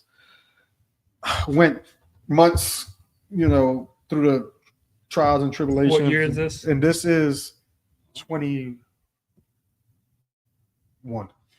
It's 21 when I'm breaking down, right? So I remember I got out in 2000. So officially in 2000. So 21, COVID was still in the mix of everything. So then 21, it broke down. 22, I said, hey, can I be part? So the year anniversary, I do that cook-off, and that's when they brought me into and I saw the transition for all the veterans that it does, and what that foundation does as well too for the veterans. His whole staff, Brandon, Alma, Cassie, him, Crystal, Rolando, man. And if I'm missing somebody, Patty, the Duns, Johnny, and man, it was just, they welcome you, all the veterans. They bring them in from all around. They'll be here tomorrow as well too, and it's just one of those things that, wow, this is very impactful. I went through that, and I knew what it did for me, and I was like, there's no way that I cannot my talents. So I'm a person that I don't like to give money out, but I'm gonna give you my time and my talent. And sometimes to me, that's more important than anything else, because I'm gonna give you the ear, I'm gonna give you my mouth, and I'm gonna give you my heart, which is most important, And a lot of people don't understand that, but that's what you're gonna get out of me, And if I can give you money, I will, So I just seen what it does and how it helps people, And last year I had, I had him with me, and man, you want to talk about being let me talk about that real quick. So you showed your testimony, so I'm gonna look at the camera, but I'm talking to you. So last year he was mentoring me. So we got there real early in the morning, and I think 7 or 8 or something, and he had already been up for a little while. So I'm about to get a cramp. He's starting to put the meat on. We're cooking we had the chicken was cooking on a drum, and we had everything else in his pit. In preparation to how we're going to do the boxes, everything in between, he gave me every one of his recipes. I've not shared them to this day, brother. Got them right there in my office. And the mentorship that we talk about on the So Smokin' Gooder show, I've kind of talked about on here, is the processes that we go through in order to do everything that we do in the Army or the military. doing your weapons. And what are your weapons? That's your grills. Mhm. What are your ammo? That's your proteins. Mhm. And you're moving logistically. You're working as a team, because most of the time you got a head cook like Carlos. You got a dishwasher like me. I'm the best dishwasher on the CBA circuit, baby. We're about to find out. Yeah, absolutely. I'm gonna wash all the dishes tomorrow probably. So here's what I'll say to you is I love your style, and like I said, we have a special connection Yes, sir. through Scripture, Mhm. and that's a very strong bond. And I want to welcome you to come to the show like once a month, Yes, and we'll sir. talk about anything Yes, with sir. your business doing. But we would love to have anything that would get veterans more VA benefits and more robust and profound counseling Yes, therapy. sir. Yes, Yeah, sir. we Appreciate thank it, you man. very Yes, much sir. for your time. No, always, Back man. to you. So that's what one of the things, right, that I love about barbecue, and I will continue to do it. And shout out to Jen Lee, this year, and she asked me last year about this cook-off. This cook-off is near dear to my heart. Obviously, our Navy brothers who are no longer here, right? So I just keep that tradition, try to keep it going. So she asked me, hey, would you mind cooking for the Dan and Dietz Memorial? And I was like, I would love to, and I would continue. She was like, hey, what if we bring Ty? I was like, the more veterans I have, the better it is, because it's not, again, I say this all the time, it's not about me. This is about all of us, and I don't know what he's going through, right? But I would look, I get the God bumps, right? I don't know what he's going through. And the same with you, right? I don't know. But when I am cooking, that's all I think about is just to cook and the process, and just let's execute this. And then we was fortunate enough to get a 13th place chicken last year, Yeah. No big deal. No big deal, and this cook-off to me is the most memorable cook-off, right? Because a couple of years ago, and I sent out a picture of the plaque that I have. That's pretty sweet. It was one of those things. Adam Martinez, shout out to him, one of my other brothers, right? Get out, Chucky. Yeah, good up, Chucky, right? So man, he's a badass rib cooker, right? And at that time, man, I just came off some really good competitions, right? And man, my ribs were on fire, man. My ribs were good too. So him and I, we challenge each other, and I say, hey, whoever wins, whoever has a higher rib call, has to have fly the other service members' flag, right? So he was in the Marines, I was in the Navy, right? So I was like, let's go, let's get it, man. So we there, we battling each other, right? So Jen was she's the promoter, and she is calling all the ribs, and they get down to 3, and he is on the opposite side of me, and I'm over here, and we just looking at it. We ain't looking at each other. We both got anxiety. Bro, so this is, so he's all the way, no, this is couple of years ago. Oh, okay, gotcha. For the ribs, right? So we like this, and I'm just like, oh man, my anxiety is like, I'm sitting down in the chair.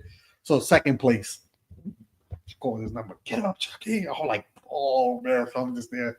I was like, hey, my ribs were good, man. My ribs were good. I'm feeling these ribs, and I told Jen, I was like, this is my lucky number, and the last 3 numbers was 222. I was like, I love that number. And she called the number, and it was 222. And I was like, fucking get up and start screaming. Lost my voice. But what was crazy is this room is 90-something teams, 94 teams, man. It's packed. This one was IBCA before it switched over. Man, this thing is packed. Man, I don't see anybody else but him, and I'm just screaming at him. Lost my voice, man. I was gone. I couldn't even talk. Pumped up, huh? Pumped up. But the thing is, we both flew the flags of each other, right? Cool. Because there's no way that 1 and 2 is him and I, with ribs. And I knew his ribs were good and mine were good that day too. And then we had and this is a story, man. I keep that placard at my job, just honor, courage, commitment. And I'll talk about that one. And it's a memorable. I would take that one, to the grave with me. Shout out to him. Thanks me for beating him. But ever since, he and last year we did Chris Davis.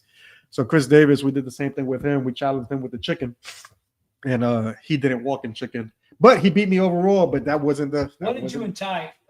13 chicken. 13th chicken, but we got a 4th place MRE. MRE. So if me and Carlos don't get 3rd place MRE, okay, or better, or better than 13th place, I will put an Army flag on my truck and And then I got to do the 12 Navy, months. You got to do a Navy flag a Navy flag for a year. for a year. I already feel weird wearing that fucking Chief shirt all the time. I've had people ask me, "Are you Navy Chief?" And I put my head down. They're like, "What the fuck?" I'm an EWO, So, and I got a bunch of mentors. Yeah, and you But, can put it on your bumper. I'm going to put it. No, Yeah, just absolutely. call me. I'm going to put an Army Oh, I flag. will. I talk Call myself me. up. You're like, because he fucking bought that bitch, bro. That's why he's wearing it. Maybe you should support my shit and buy that Chief shirt too, That's right. Chief. See? Maybe. We're going to do it. Absolutely. Oof.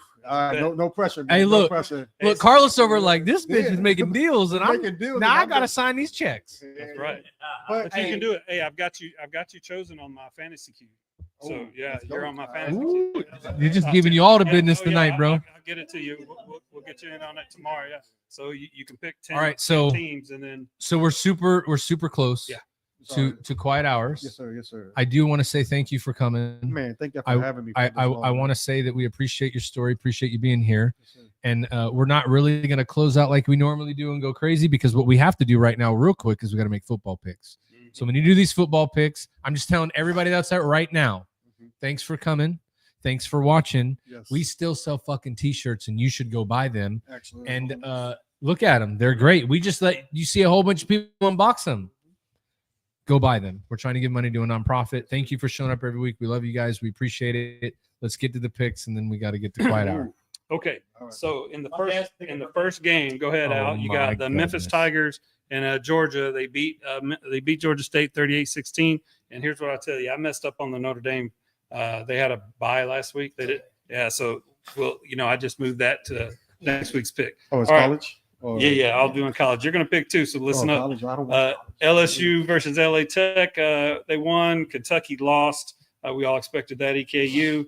So let's see what the scores or the rankings were like. Al and I went 4-1. Matt was 3-2, and there's the overall record. Got to take chances to win, baby. Okay, so yeah, so Al's in the lead now. 9-3, and me and 9-3. Ty are 8-4. Me and Matt are 8-4. All right, now let's get to this week. Al Hero. Al Hero's never 9-3. seen his name at the top of any list. You might want to screenshot that. Your dad's gonna hang it right above where your mom washes the dishes. She can be like, "My baby did it finally." It's gonna be great. All right, so this week we got Memphis. You go ahead, Memphis and Troy. Who you got there, Al? Memphis and Troy, you said? Where's that at? Where's that? It's at Memphis. Oh, Memphis just put it on Georgia State. I don't know a lot what's going on with Troy, so I'm gonna go with the home team. Okay. So Al Senior, gotcha. I don't know what Troy's got. You are too? Okay. Who you got? I'm gonna go with Troy Okay. just because. You like Troy? Yeah. Let's go. I'm gonna go with Troy because that's where my degree's from. So Oh, that's awesome. Yeah. I'm going Memphis. Yeah. Troy State back then. No, I'm just kidding. Your GED. Damn. Good enough degree, bro. That's what it is. All right, next game: Notre Dame Fighting Irish and Texas A&M. I've already picked this up. Yeah, so yeah, you've already picked this, and So you gotta ask, we'll ask the other two then. Yeah. I picked who you got? Notre Dame and Texas A&M. Just because Nick is Notre Dame. Notre Dame. All right. Are they gonna be playing? Are they gonna be playing with the 12th men or the? Oh, they're in South Bend this year. Yeah, Okay. yeah. Oh. Yeah, Notre Dame. You and I picked A&M, buddy. Yeah, that's how I'm rolling. I don't know, man. I was thinking about it after I Who'd you watched this Oh, I'd go fucking with shit Notre game he played Okay. with last week. Hey, y'all put Wegman in. That bitch can throw the ball. The other dude can only run. Like, listen to me, Delco. I'm telling you, you want to win, got to throw the ball. Anyway, All right, LSU and Florida Gators. Ooh. let's go, baby. I'm going LSU. Okay, LSU. Senior. I am a Gators fan. Suck. So we're gonna go with the Tigers. Okay, LSU. you got LSU. Okay, Go Tigers, bro. Go- And they're at. I'm gonna choose. We see just, that today. just for my boy Quentin Smith. I'm gonna choose Florida. No, I thought you were gonna say Aaron Hernandez. Thank goodness. Whoa. Thank goodness Ty's taking chances this week. I might be above him on the scoreboard next week. Maybe. Watch Florida come out and show out. All right, next game: UK versus Eastern Michigan. I'm obviously picking UK. You got Al. Kentucky. Okay, Yeah. Senior. And Kentucky and Kentucky and Eastern Michigan. Eastern Michigan away. At least They still have a program? Well, it's on the schedule. I mean, I've gotten It's on stuff the wrong before. I've gotten stuff wrong before. I'm So. an SEC guy, so I'll go with SEC. All right, there you go. Matt? Kentucky. Yeah. They surprised me against Ole Miss. Kentucky, yeah. All right. I was going, I'm not going to fucking lose this pick with Kentucky, am I? All I right, got worried, dude. Next game is EKU versus Marshall. Oh, I also went to EKU, but so I'm using EKU. let Matt go. I don't. That's bullshit. Because you want to pick what I'm picking. I'm going Marshall, bro. Okay. The Thunder and Herd, baby. We are Marshall. I think it beat by Georgia by like Who? Yeah, Georgia. Okay. We're not talking about Eastern Kentucky and Georgia in the same sentence, are we? EKU's record tie. 1-1. 1-1, yeah. Of course they are. Of course they're 50%. What is Marshall's record? I don't remember. 2-0. I'm just guessing. Don't give me a side. I want to say they're 1-0. I want to say they're 1-0. But I actually took the rankings off because I know y'all were looking at the rankings, and I took all that stuff. I don't look at rankings. Well, you may not. I do. We know Al does. That's the way. That's how he eats, I bro. do, I'm gonna go Marshall. I'm going. I was like, we are Marshall. The Thunder and Herd, baby. Thunder and Herd, baby. West Virginia. There we go. Okay, so Marshall. time at Los Marshall. I don't feel a lot of camaraderie here. Senior, I'm going EKU. thank you. Oh, Thank you, sir. dang. You're a gentleman Hey, and a scholar. I'm taking Florida State. Yeah, Over obviously. who? The bye. I'm taking Florida State. Oh, me too. All right, Last year I'll. we took the bye, bro. I mean, last year. All right, everybody. Listen, those are the the picks. Academy picks We love you last guys. We're out. We're just signing off today, but thank you for joining, and we'll see you again next week. year. Yeah, actually, hold on. Let me tell you. Next week we will have Ashley Pill, Renaissance man. I served with him. He's a Signal soldier, and love you. Talk to you later. If you or someone you know is in crisis, contact the Veterans Crisis Line at 1-800-273-8255. Then press 1.